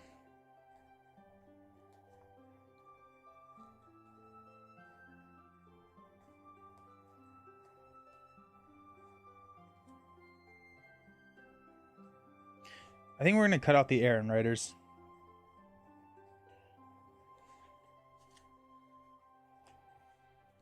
Good call.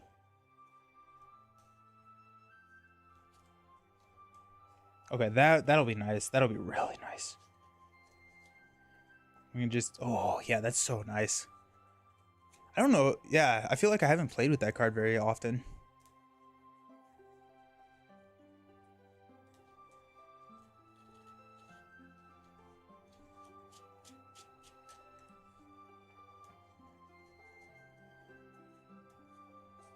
Okay, so if we can get vision, I mean, Steward is still what we want, right? Steward is still the main pull. Hey, look at that. Ship captain, Visionary Leadership. Sick. We don't really have a turn 1 play, but I think that's kind of fine because this is pretty decent. All right, let's flip into a Goblin Cleaver. We have 2 Goblin Cleavers, no weapons, but we do have a pretty nice start, especially since your Kaflon is Gondor. Yeah, very, very good call.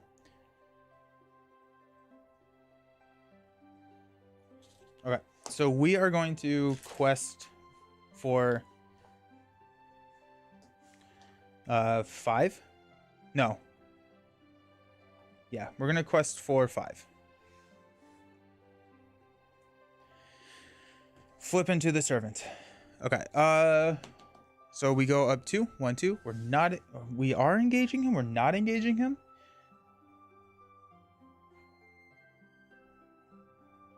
We're just not gonna. We're not traveling.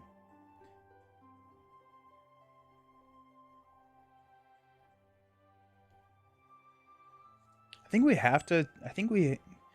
Well, we're gonna play Visionary Leadership next turn, but we're not going to have a resource in the pool, unfortunately. Actually, we could play. Yeah, jeez. We can block a couple of times. It does only have a 3 attack once we do get it. After the initial engage, which we can just throw with Boromir. Or not Boromir, I'm sorry, Baragon.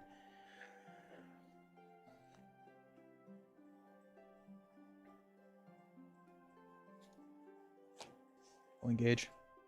It is 2. Printed costs are 2 or less. Oh wait, look at the top card of your deck. It is 1. So you put it on the top and it gets +2 attack. We'll defend a 5 to a 4. Discard the bottom card of your deck. It's 2 or less. Exhaust a character you control. I don't have a character to exhaust. So 1 damage. Okay. Let's stand up.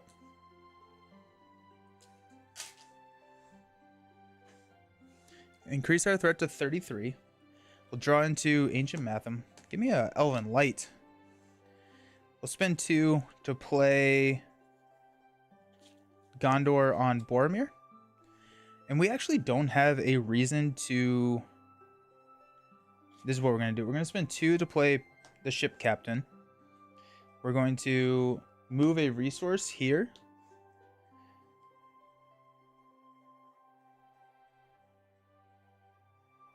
I'm going to spend 2 to play the Spearman.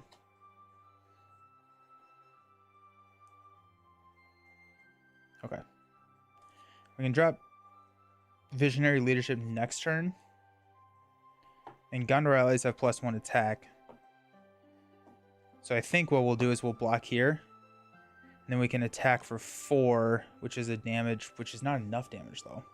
I guess Boromir has a 3 attack.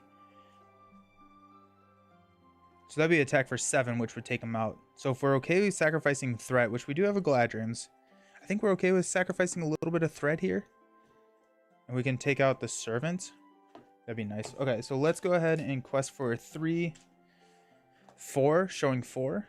Flip into Throngs of the Unfaithful. Surges into... Players as a group must remove characters with a total of at least X, where X is the number of uncharted locations in the staging area. So we have to remove 2. That hurts a lot, so we're going to throw 5. 1, 2, 3, 4, 5 threats. And this engages. You could have put Visionary Leadership onto Baragon and not played the Spearman. That's short-term solution to a long-term problem. Yeah, I was kind of hoping that we could get through this round. But let's block the 2 attack here. No, you know what? We're going to take this 2 attack undefended. We'll take 2. No shadow effect. We'll throw the 2 damage. I don't know if there's ping damage in this deck, actually, over here on Arwen. Then we're going to defend here. 3 to 4. It destroys an ally. It does not. And then we'll swing back to take out here. Everybody else. Oh, Cathalon's hanging out too. Cathalon will poke a damage here. Nice. We're already at 38 threat. Okay, let's stand up. I actually no. I unexhausted when I said remove, I unexhausted for some reason. I think the direct damage is only in form of damaging low cost allies. Sweet. Good to know. Thank you. Okay. So we're gonna go up to 39. We're gonna draw into another Spearman. Pass out money.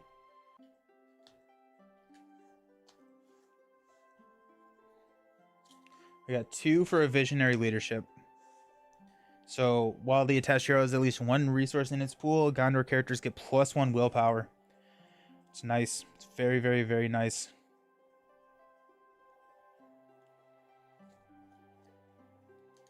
I said 10 enemies.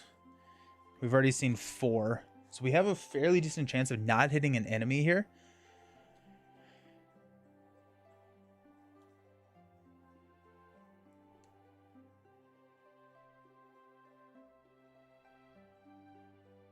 We have a block here.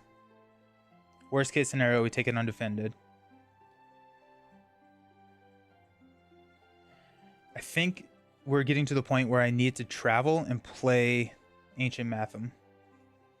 Because I need to clear some of those locations. I need card draw. I need my pokers and everything. So let's go 3, 5, 7 to 4.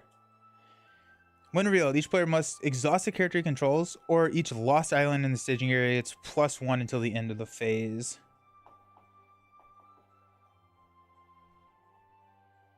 I should have used Kaflon's ability to. Nah, never mind. Yeah, we'll exhaust the character.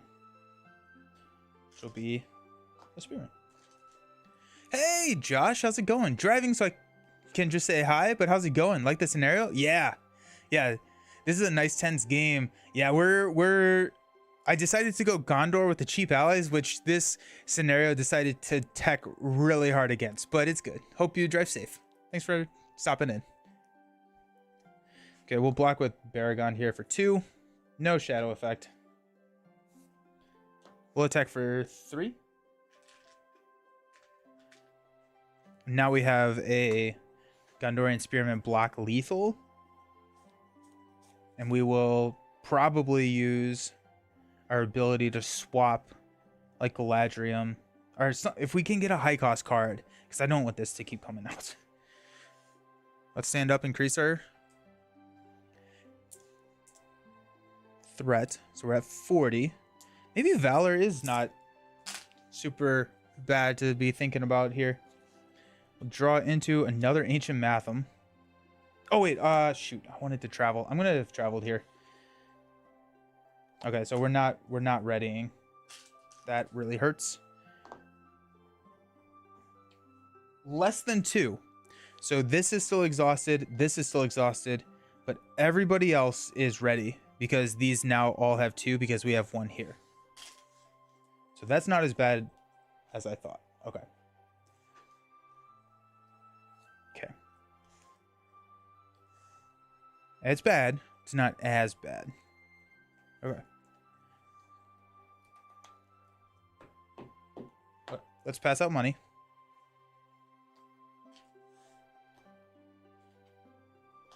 Okay. We're at 40. We're going to go 2 to play 2 Mathams here. Let's go 2 to play a Spearman. And it's time to quest hard. Because we need to clear this. Yeah, so 1, 2, 3. 1, 2. 1, 2. 1, 2. I think we will.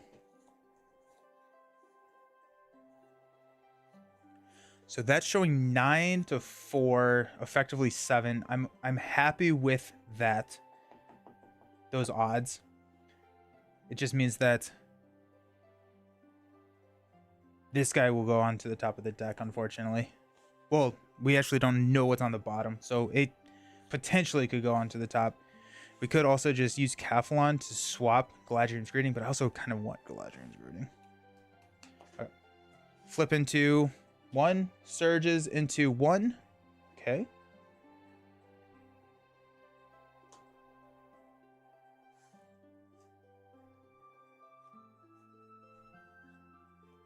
Okay, so we're showing 2, 4, 6. Requested for 9, so this clears. We get to draw.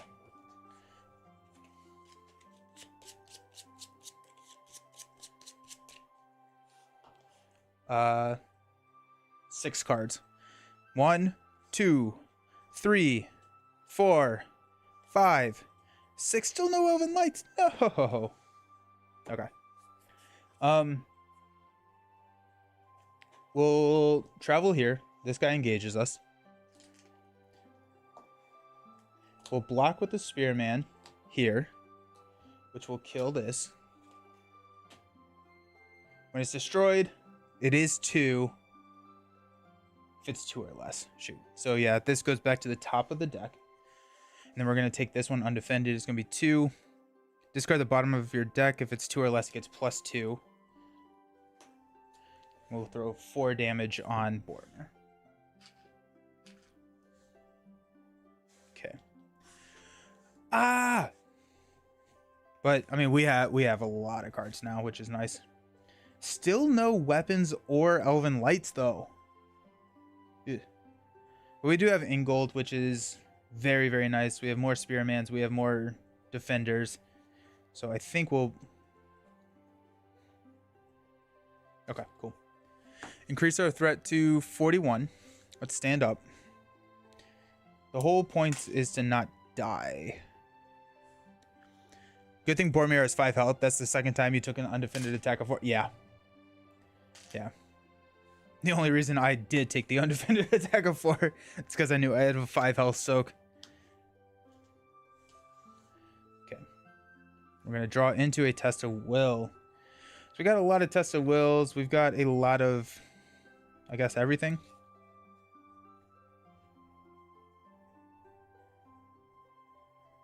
Let's spend 3 to play Ingold, who gets +1 willpower for each resource, or for each character we have with a resource in their pool. So he's up to 3, technically a 4 with Visionary Leadership.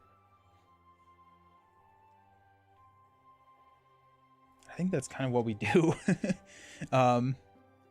Let's go ahead and use, it's 2 or less. So we need expensive cards, which is, so many things are 2 or less. We know that we're going to get another one of these, which we can block with Baragond.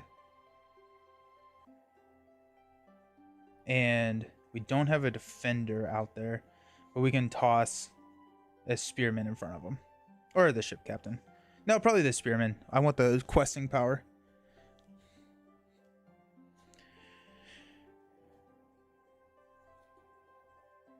We're at 41 threat. Hey! Moto, thank you for the follow. I appreciate it. Hope you're doing well. Okay.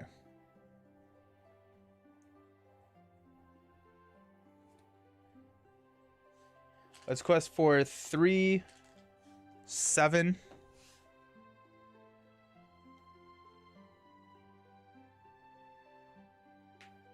We know we're going to see 5 plus a card.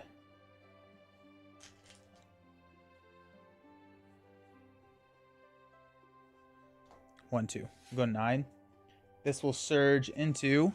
When revealed, deal 1 damage to each non-objective ally with a printed cost of 2 or less. Place each ally destroyed at the bottom of the deck. We'll spend 1 to cancel that. The Test of Will. Hydrate! Let's go! Seems like Dunedain have a good matchup here, considering they like enemies and have a lot of expensive... Oh, that's it. Yeah, that's cool. That's cool. And they can, like, just soak some of these guys. Like the 2s.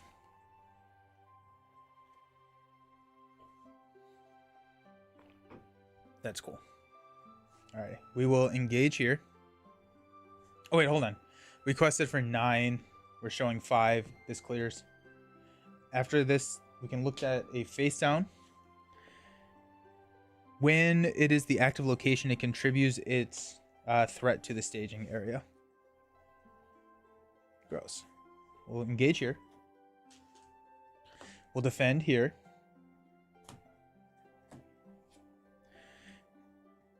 Discard the bottom of your card of your deck. If it costs 2 or... Oh, it's a 3. Let's go. Didn't matter, but that's nice. True, they would have a lot of health.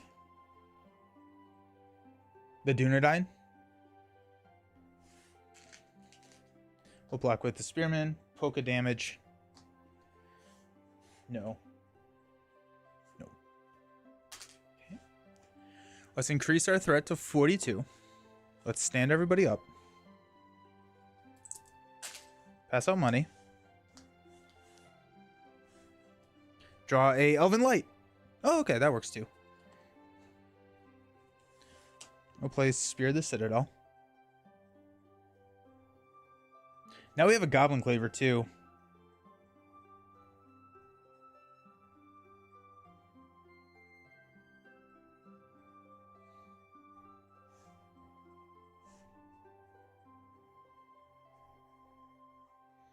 We're at 42, so we do have a little bit of headroom. We have -9 in our hand, which is nice.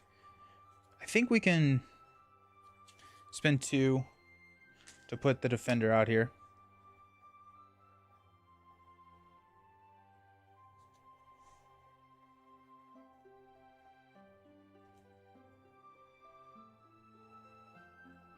You have to discard the bottom. You don't even get to look at it.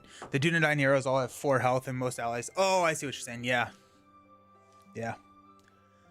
Okay. Let's quest for 3. 1, 2, 3.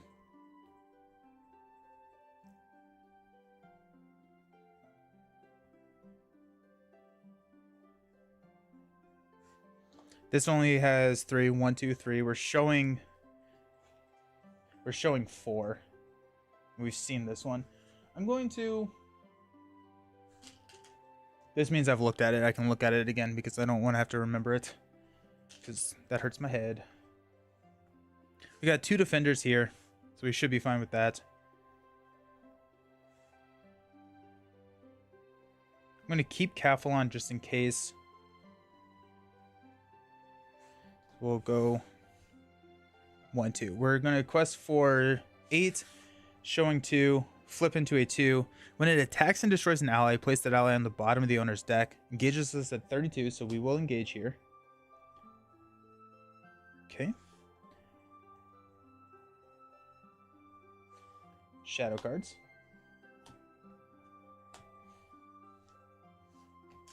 We'll block here. Destroys an ally, place it on the bottom. Nope. We will block here.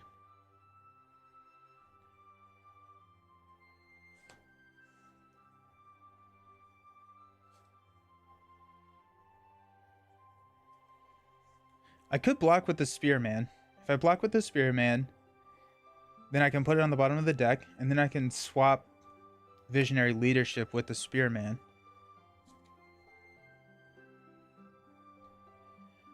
And it... No, we'll just block here. So 4, 0, deal damage. Oh, actually, we could have Goblin Cleavered him.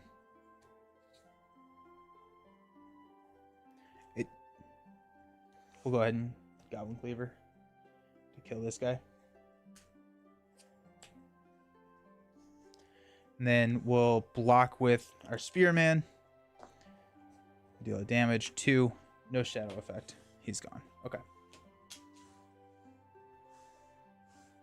Let's increase our threat and ready up. Ah.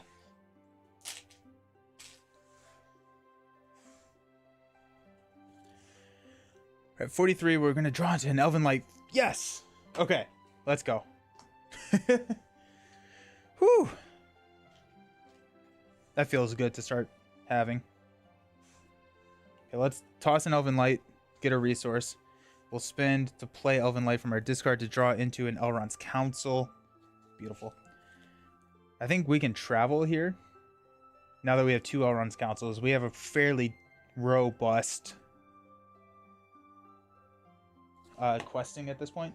We have 2, 3, 4, 5, 6, 7, 8, 9. There's one more enemy in the deck. I want my Song of Battle too.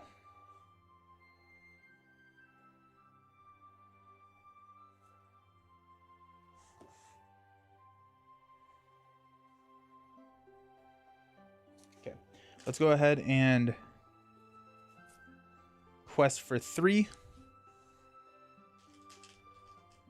1, 2, 3. We're showing 4.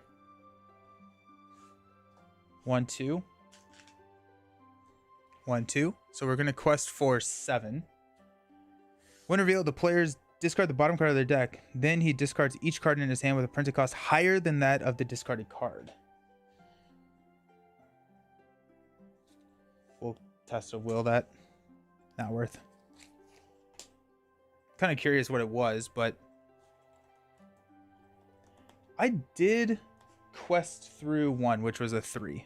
I forgot to do that. Okay. Let's go ahead and defend here.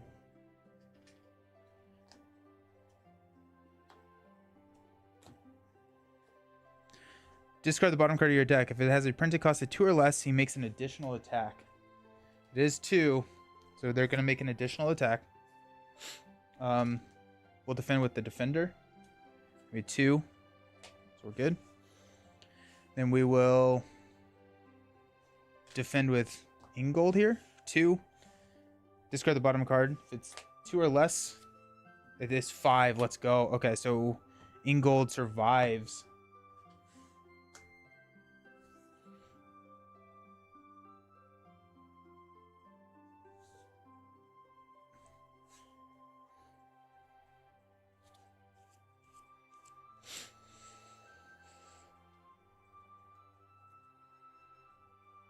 Do we attack?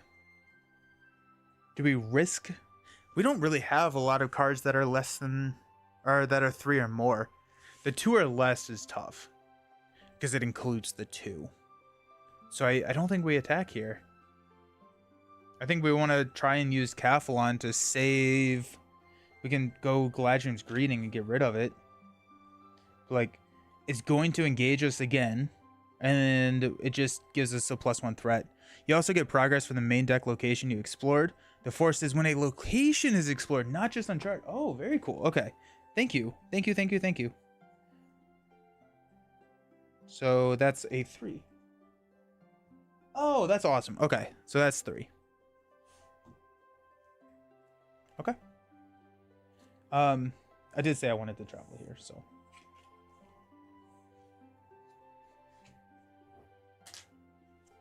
So now we're showing a lot here, but we got some Elrond's councils to deal with it. Okay, let's stand up. Increase to 44. I'm a little scared of throwing Galadriel on the bottom to prevent this guy, but because I kind of want to just play Galadriel's Greeting.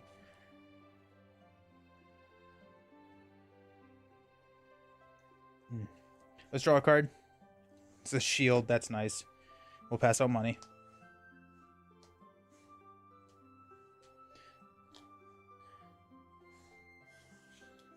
Play the shield. We'll toss Elven Light for a money. We will play Elven Light to draw into Steward of Gondor. Don't need that.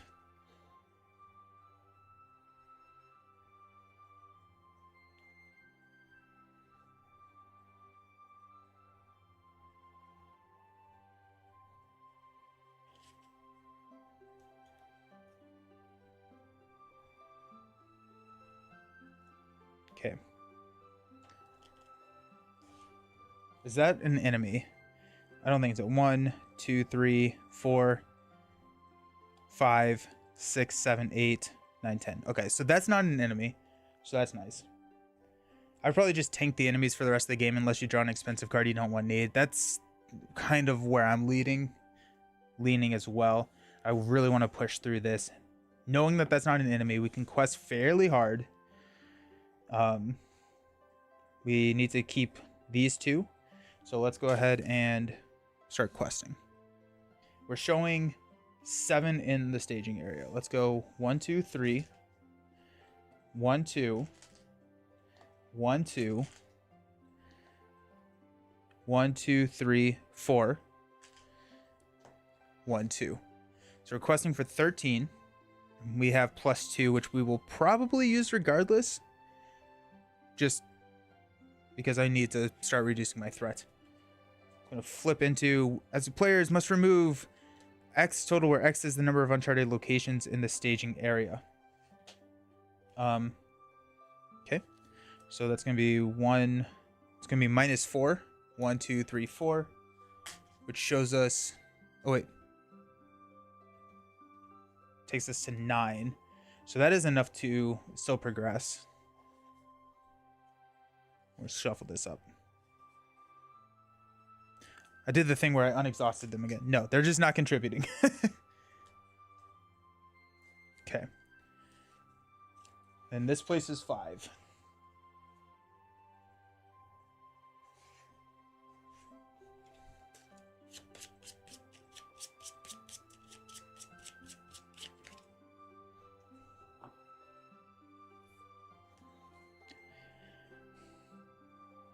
I think we travel.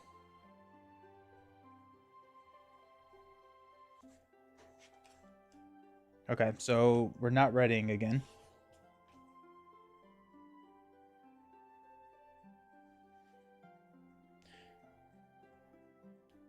That makes it hard to tank, unfortunately.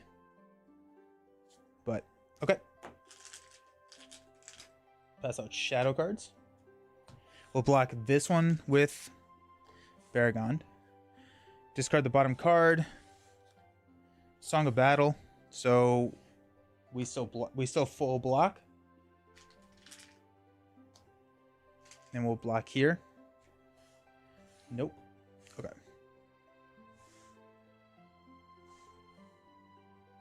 The treachery removes X willpower, not X character. Oh! Thanks. I need to read better. Reading's tough.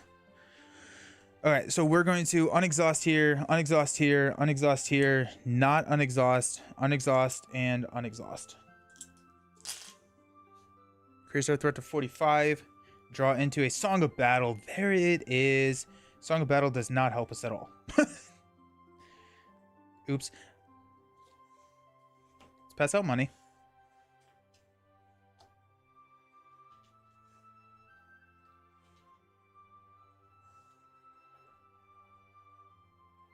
Honestly, a song of a blue song would be nice. Oh, there's Steed. That's good.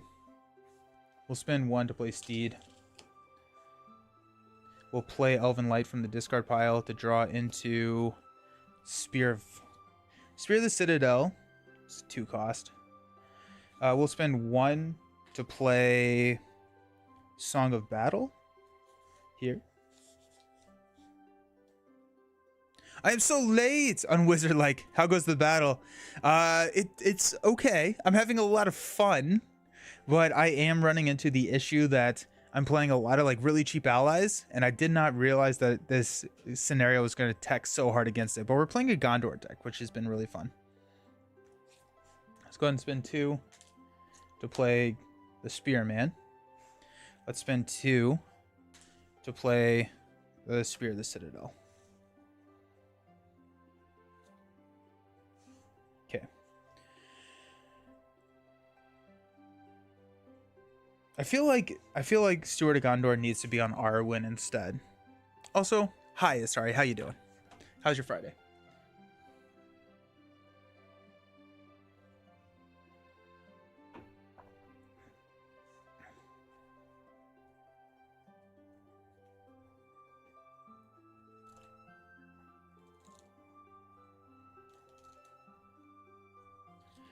Let's quest for... I guess you could use Cathlon to put Elven Light on the bottom so the quest can discard it for you. Not very good, but very funny. Yeah. Yeah, that is really funny. I got 1, 2, 3. 1, 2, 3, 4. So that's 7. We're showing 4. We have Steed, which we want to use. Oh, wait. We can do that now. That's when we're supposed to do it. We'll discard Elven Light to throw 2 there. But yeah, Elven Light should, our Steward should have come over here. Oh, yeah, 100%. Because then it gives it the Gondor trait. What am I thinking? Yeah, Steward gives Arwen the Gondor trait, and then she starts to benefit from all of these other awesome... Now we're big brain thinking. I think we're going to go ahead and quest for 2 more. That puts us at 9. I'm going to flip into a 1. Ooh, I like that. I like that a lot. So this clears. We have to add 3.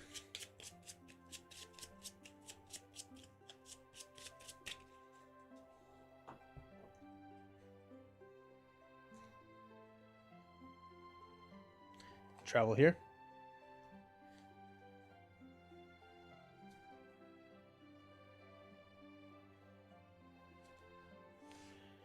Okay, we will defend with Boromir here. This will take this guy out. We'll check. It's a 1. So it goes back on top. Then we'll Spearman. Wait, that's the shadow card. Oh wait, this is the shadow card for that attack. Then this is the shadow card. Then this is on top. Discard the bottom. 2 or less, he makes an additional attack. That could be very bad. It's a 0. Okay. So he's going to make an additional attack. We'll block with the ship captain. 2. Oh, yeah. Hey, it's gone. Nice. The reason you didn't put it on R1 is because you need a leadership resource earlier in the game. That's true. That's true. But the long-term effect probably... It's at least an interesting thought. Okay. Let's stand up. We're at 46. I need to play these threat reduction cards at some point. Okay. Increase our threat. Draw into another Elven Light. Alrighty. Either the... Yeah, I also probably want to run a Song of... whatever it is. The one that gives me a spirit resource here. Let's pass out money.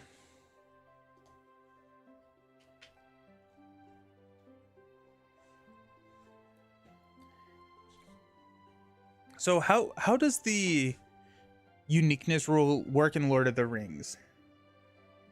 I assume it's like Marvel where you can't, like I can't play Steward of Gondor and discard the Steward of Gondor, right? I would have delayed Visionary Leadership 2 rounds, so you probably would have threaded out. Oh, it would have, oh, I see what you're saying, yeah. Let's toss Elven Light to give a resource here. Let's spend 3 to play Galadriel's Greeting to reduce our threat by 6. 1, 2, 3, 4, 5, 6. Down to 40. Let's spend 1 to grab Elven Light to draw a card into a shield, which we'll throw here. Now we're at 4 defense and spear there. You can't play another steward, unfortunately. Yeah, I figured. But I was like, could I overplay this steward and toss it? And if you get rid of the other steward, you could have too many attachments on a hero and drop the one you don't want. But this isn't restricted or anything, right? Like there's no game effect to just be able to discard the card. Or no easy way, I guess, to just be able to discard the card.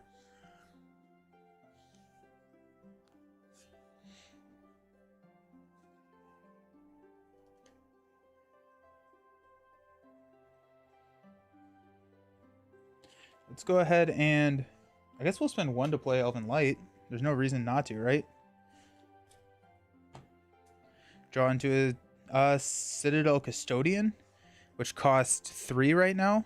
Or actually 2. So we'll go ahead and just spend 2 to play the Citadel Custodian.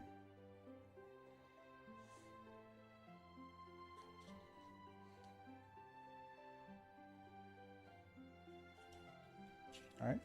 Let's quest with Arwen. We'll toss an Elven Light to place 2 here.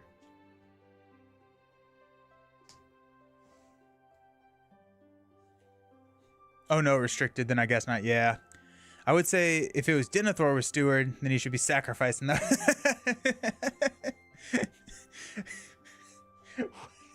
That'd be funny.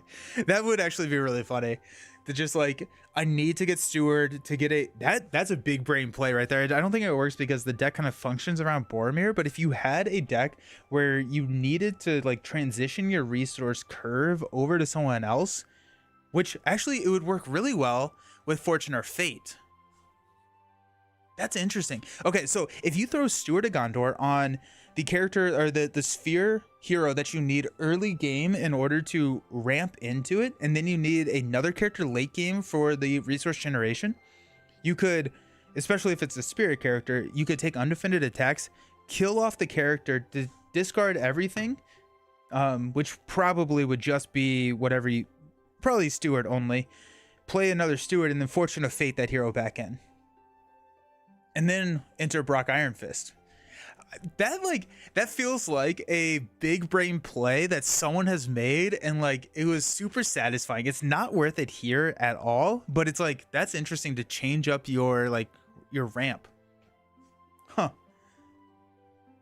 I was just gonna mention Brock. That's interesting. That's really interesting. Huh. That was fun.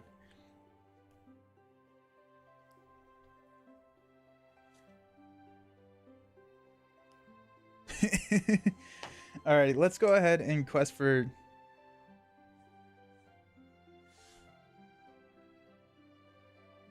1, 2, 3.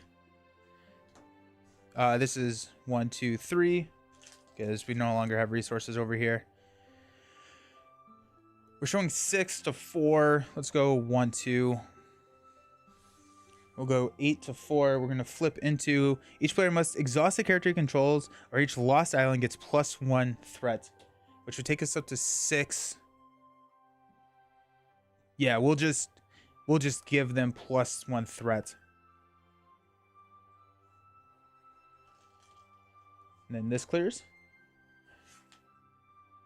We'll add 3 up to 17. We'll take a look at this guy. While it's the active location, it adds its threat. I once made a deck that focused on Brock with the Fellowship contract from the last cycle. It exploits a loophole in the wording. Oh, I like that. I love exploiting loopholes. It's so much fun. Nice. We will block with Baragon. Actually, we'll travel here. Why not?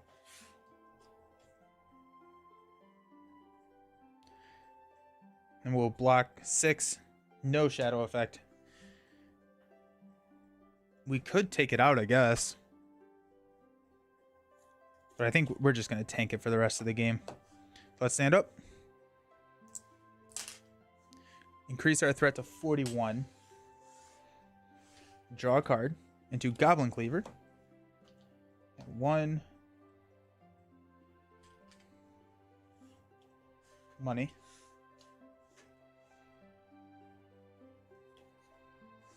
Toss Elven Light to get a resource here. We'll spend a resource to return Elven Light and draw into a Defender. We'll spend 2 to play Defender. We have a couple of Goblin Cleavers. We're at 41 threat. That's fine. We got Visionary Leadership.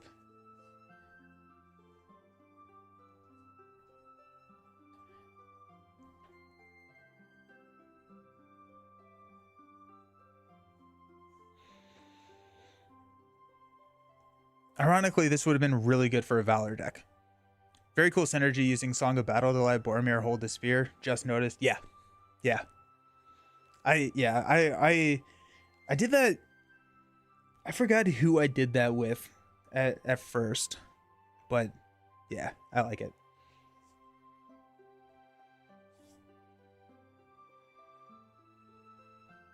We're going to play Elven Light later, but I want to maintain giving +1 willpower there if we can. So let's move into our quest phase. A quest for 3. 1, 2, 3. Quest for 4. 1, 2, 3, 4. We're showing 7. Oh wait, that's cursed. Oops. Hold on. Sorry. I didn't flip that over. Just need to give that spear to the Spearman to deal 2 direct. Oh, that'd be sick. Oh, you can attach it to a character. Oh. Well, that's cool. I don't think I realized that. I thought it was a hero. Attacked his hero. That's interesting. Honestly, it could work on the Defender as well. So we are showing 7. And we want to quest for more than 7. Be great to get an Unexpected Courage. Going 7. 1, 2. 1, 2. And we got 1, 2. So we're questing for 13. We're going to discard Elven Light to place 2 here. I'm going to flip into. Player must exhaust the character he controls. We'll exhaust Defender. So we're showing 4. And we quest out here. Which is enough to progress. Alrighty. Marking in Aduniac suggests the existence of a grand shrine somewhere on the island. Perhaps there you will find answers. When revealed, add 2 copies of the Lost Island from the top of the Uncharted deck to the staging area. Add the Shrine of Morgoth to the staging area. Lost Island side face up. Remove all progress and shuffle them so they don't know which one is which. After a location is explored, if it would be shuffled into the deck, add it to the victory display instead. And then players cannot defeat the stage unless Shrine of Morgoth is in the victory display. Okay. That's pretty fun. Spear on Spearman is a bit of tech for the Morg Vale quest to take out the Nazgul quickly. Oh, interesting. Huh. Yeah.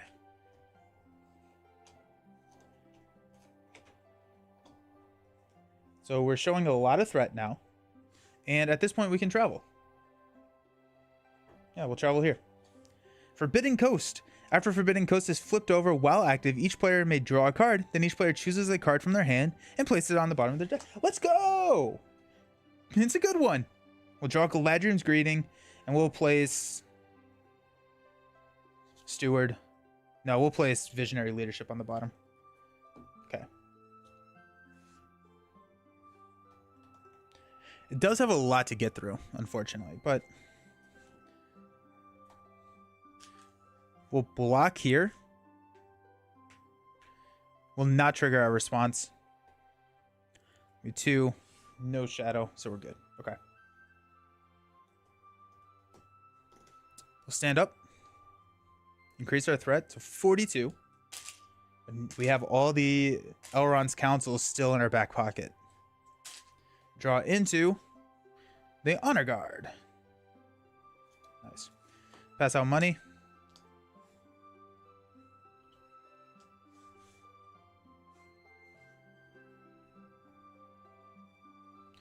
We'll spend 2 to play Honor Guard, which has a Valor response. Exhaust and discard Honor Guard to cancel up to 5 points of damage just dealt to a character. Let's go!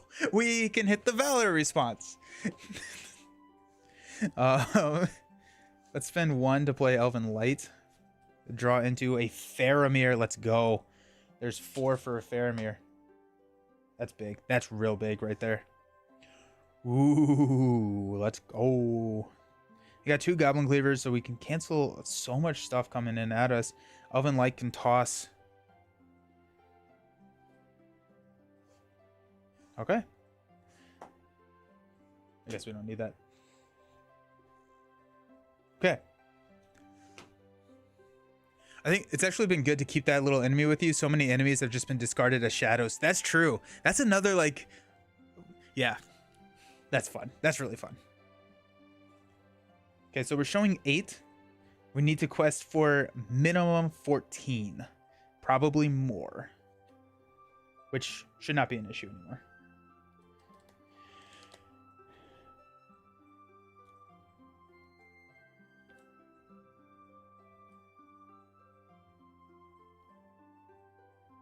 Okay. Let's go ahead and commit Arwen for 3. We'll toss Elven Light to place 2 here. So actually, we only have to quest for 12.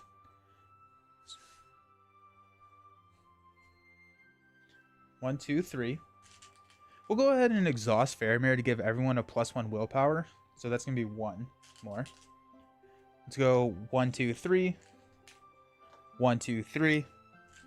Then we're at 5, I think. So it's 3, 4, 5. Yeah, 1, 2, 3, 4, 5. So 15. Questing for 15. We have Elrond's councils as well. So let's go ahead and flip into. Ooh, while you're engaged with Solar's Cadaver, your deck cannot be searched. When Solar's Cadaver engages you, place each card in your hand with a printed cost of 2 or less on the bottom of your deck. Unsubscribe. So that's like everything. Okay, let's play Elrond's Council. So we get +2, 1, 2, and -6. 1, 2, 3, 4, 5, 6. So we don't have to engage him. We are showing 5, 9, 11. So we place 6 here, so this clears. I'll go ahead and travel here. It's a Cursed Temple, so we're not reading characters with high willpower. Or with low willpower, I should say. I don't think I want to engage it. I think I can quest out without engaging this. So we will not engage it. This guy will be here. We'll block with here, not triggering a response. Discard the bottom card. It gets +2 if it's cost 2 or less. Visionary Leadership, so +2, but we still survive it. Okay. Stand up. Increase our threat to 37.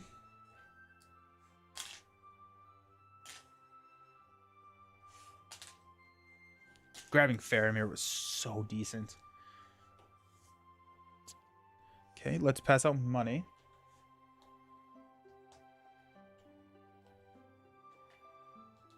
Oops. Draw a card into a test of will. Okay, that's nice. Let's spend 1 to return Elven Light and draw a card.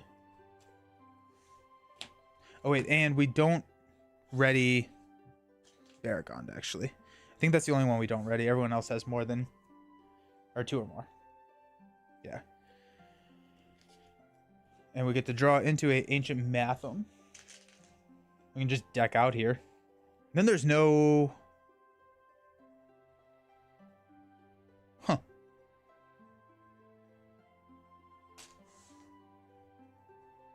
We'll toss Steward of Gondor to get a resource.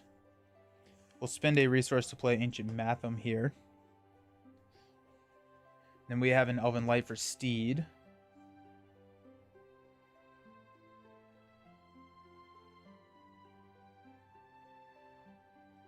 It's annoying that my tech against this guy is our cards that I have to discard. Lord of the Rings! Hey, Beast, how's it going? I know I'm on the back end of the stream, but still, Lord of the Rings! Yeah, let's go. Let's go.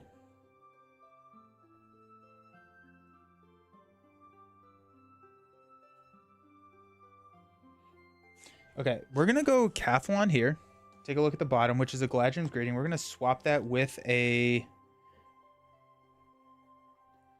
Goblin Cleaver. Okay. We have a Test of Will that we can use. Next turn we can play Gladrian's Greeting, which will tech against engaging here again. Okay. So we're showing 5, 9. We need to quest for minimum 10, because we're going to commit Arwen. 1, 2, 3. We'll Steed the Elven Light to place 2 here.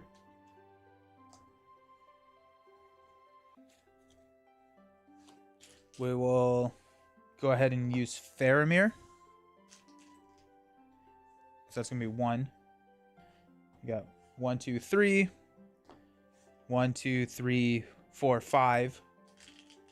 That's showing us 12. 1, 2, 3. Maybe Dune Hero would be a good hero for this quest to take out enemies before engaging them. Oh yeah. That would be nice. That would be really nice, yeah. I kind of forget about him. But I feel like he has a lot more Rohan synergy. And I've heard that he gets better because of some of the Rohan cards that I have not seen yet. So I got 15. We're showing 9. I need to quest where he should be fine with that. Flip into Doom 2. Oh, actually, that's really bad. That's really bad. Dang it. 1, 2. Add 1 copy of Lost Island from the top of the Uncharted deck. Remove all progress. And then we have to shuffle them, don't we? Yeah. Shoot.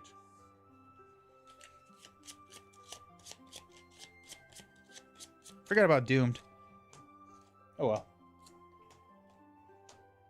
And then this Ancient Matham is just gonna draw us a bunch of cards that we... Oh wait, we have a Test of Will. If this is the Lush Jungle, we'll have considered that the one. Should have done that earlier, but here we are. So we play a Test of Will. We reduce a willpower here. So we go down to 14.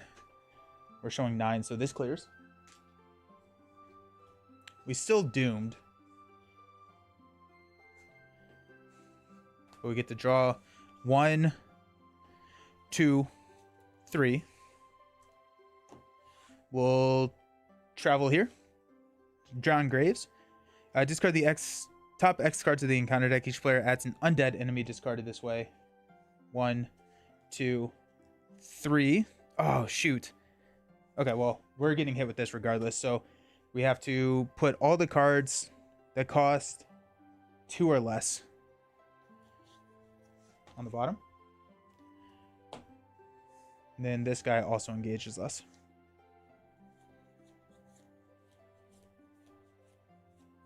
Dune here's best friend comes out next cycle. Ooh, that's exciting. Okay.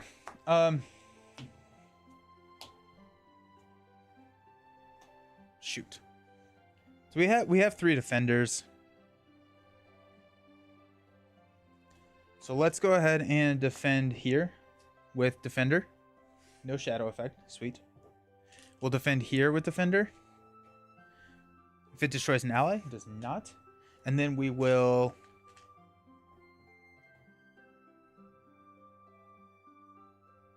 defend here. It does not destroy an ally. It does 1 damage. Okay.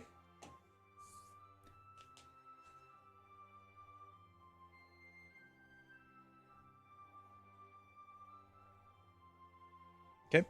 Stand up. Increase our threat to Valor range.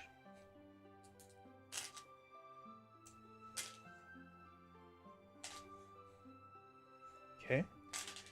We'll draw into Unexpected Courage. Finally. Pass out money. Of course, we can't play Unexpected Courage because we only have 1 resource. But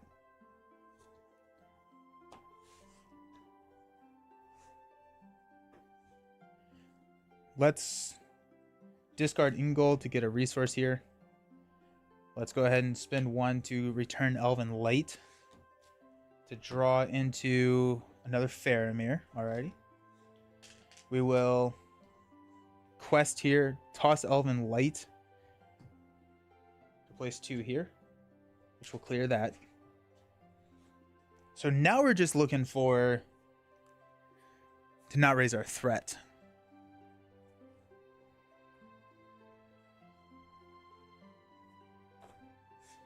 So requesting for 3, showing 4. 1, 2, 3. 1, 2, 3, 4. That's 7.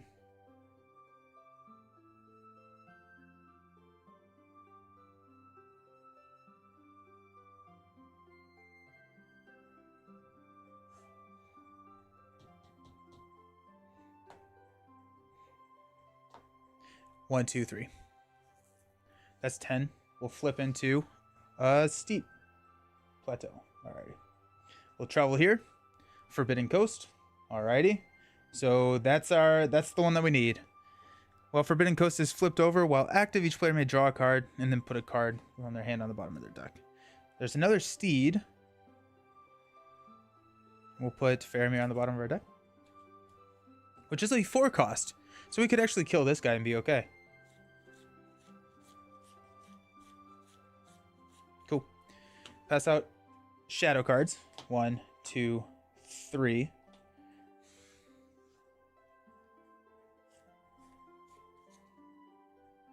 I think I could just continue to tank them.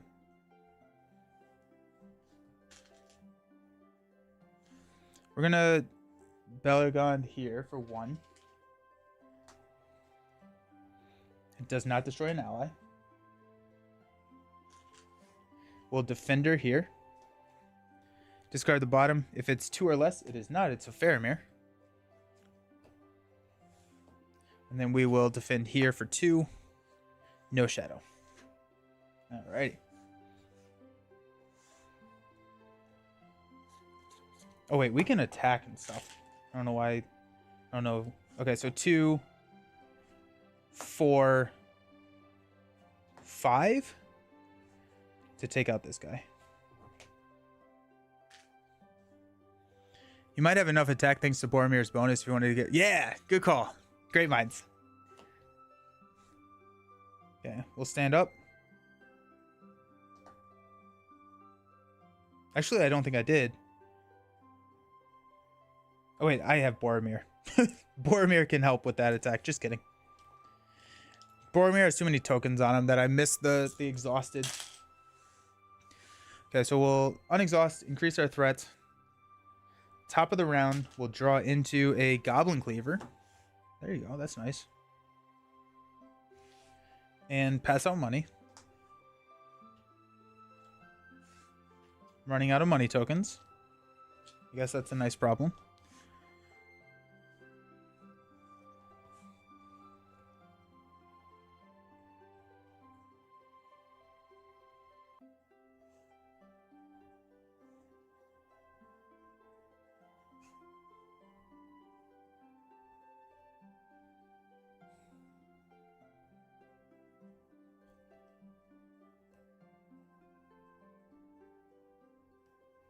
Okay.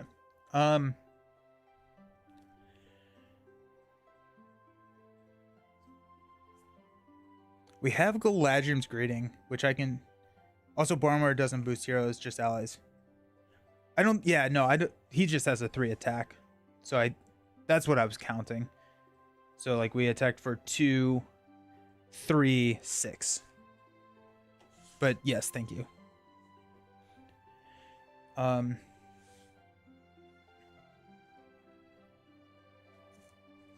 We're going to Cathalon to swap Elven Light with Galadriel's Greeting. Actually, no, we're going to swap it with... Yeah, that's fine. We'll toss Elven Light to get a money. Goes up to 3.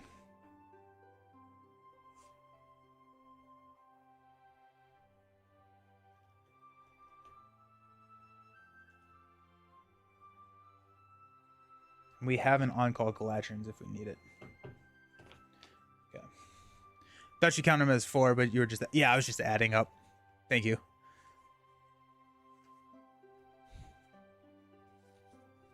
Okay. Alrighty, Arwen. So we have to quest out of this. We're showing 4. We have to quest for 10. We will have to quest for 14. So we're going to commit here. And we'll toss Steed, I guess. Go 2.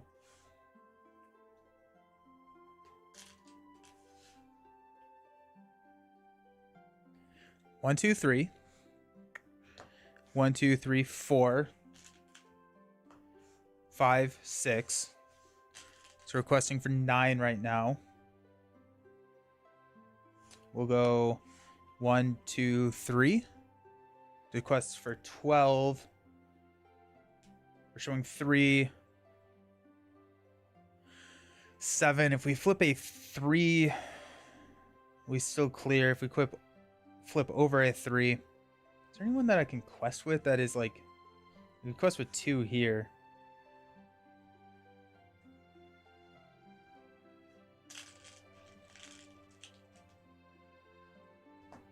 One, 2. We're going to 14. Flip into a 2. When the drowned unit attacks and destroys an ally, place the ally on the bottom of the player's deck. Okay. So we're showing 5. So we place a lot here. We're going to travel here. Hey, look, Shrine to Morgoth. While Shrine to Morgoth is the active location, players cannot draw cards or search their deck. Alrighty. After Shrine to Morgoth is flipped over while active, exhaust each ally in play with a printed cost of 2 or less. Uh-oh. Then each player must search the encounter deck and discard power for an undead enemy and put it into play, engage with them. Oh, that's really bad. Oh, wow. Okay, cool. Cool. So that's the thing.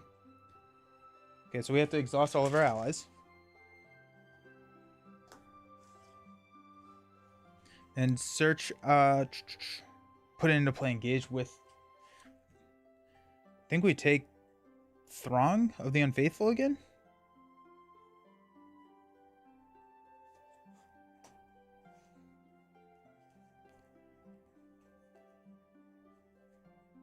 I don't think I realized that that was going to happen. Well, I definitely did not realize that was going to happen. So we're taking a lot of unengaged. Or we're taking... Shoot. We have a Goblin Cleaver. We can block. Okay, let's go. Let's spend... No, it doesn't matter, does it? Well, let's spend 3 just in case we have to kill off Arwen. How about that? For Galadriel's Greeting to reduce 1, 2, 3, 4, 5, 6 down to 35. This guy's engaging. So we have 2 blocks, a Goblin Cleaver,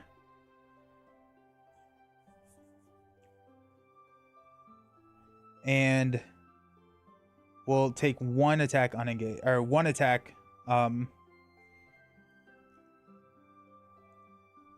Yeah. Okay, we should be okay. We should be okay. So let's go ahead and play Goblin Cleaver. Exhaust this to deal 2 damage here.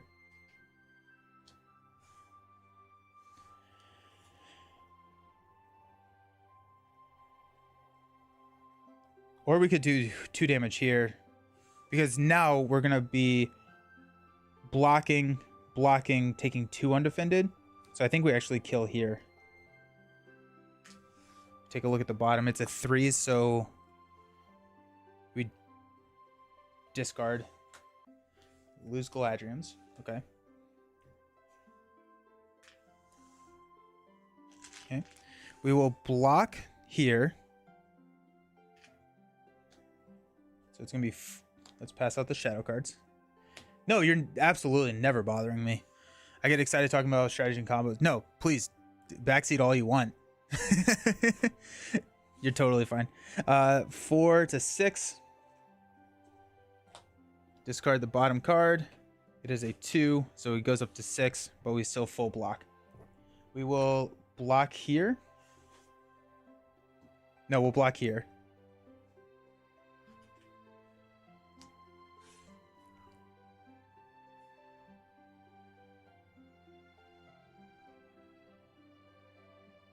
We're blocking 4. We have 1 health left. I really should not have exhausted the honor guard. That's on me. Okay. Shadow effect. Discard the bottom card. If it's 2 or less, it is. Makes an additional attack. Ah, shoot. That's lethal. Okay, so 3 undefended. Then we're taking a 2 undefended. I think we kill Boromir.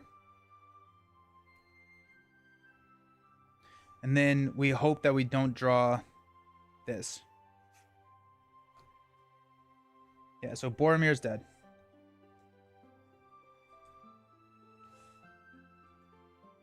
I should not have exhausted the Valor or the Honor Guard. That's a blunder right there.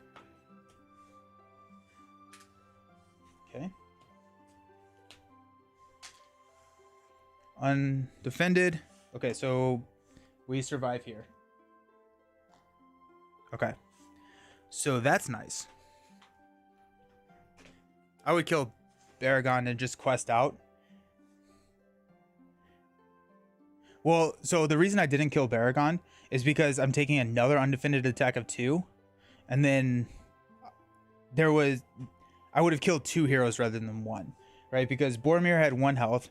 I kill off Baragon and I take an undefended attack of 2, which has to kill Boromir at that point. Boromir died. At least you're playing thematically. Exactly, yeah. And now we can quest out. So we'll stand up. We'll increase our threat.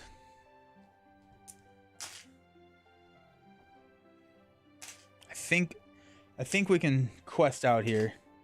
We're showing 1. We need to quest for 9. Full force questing. Let's go. Okay. So we'll quest with Arwen. We'll toss Unexpected Courage to place 2. Josh convinced me to try this game 2-handed. Oh, how'd that go? Hopefully Faramir. Yeah, I think Faramir will give.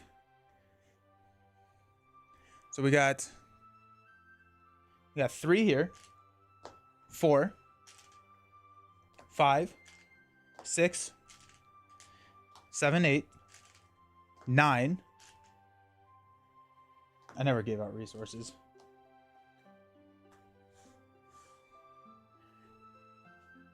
10, 11, 12, 13, 14, 15. So requesting for 15, showing 1. We're going to flip into remove X quest, where X is the number of uncharted locations in the staging area, which is 0. The first player may give a doom to look at the face down.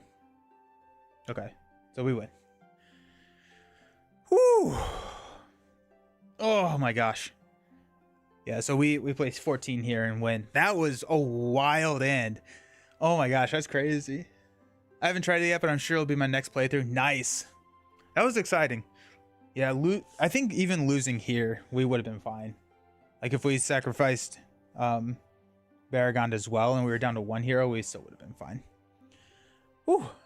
I used to play two-handed exclusively. I got in the habit because Escape from Dol Guldur is so hard.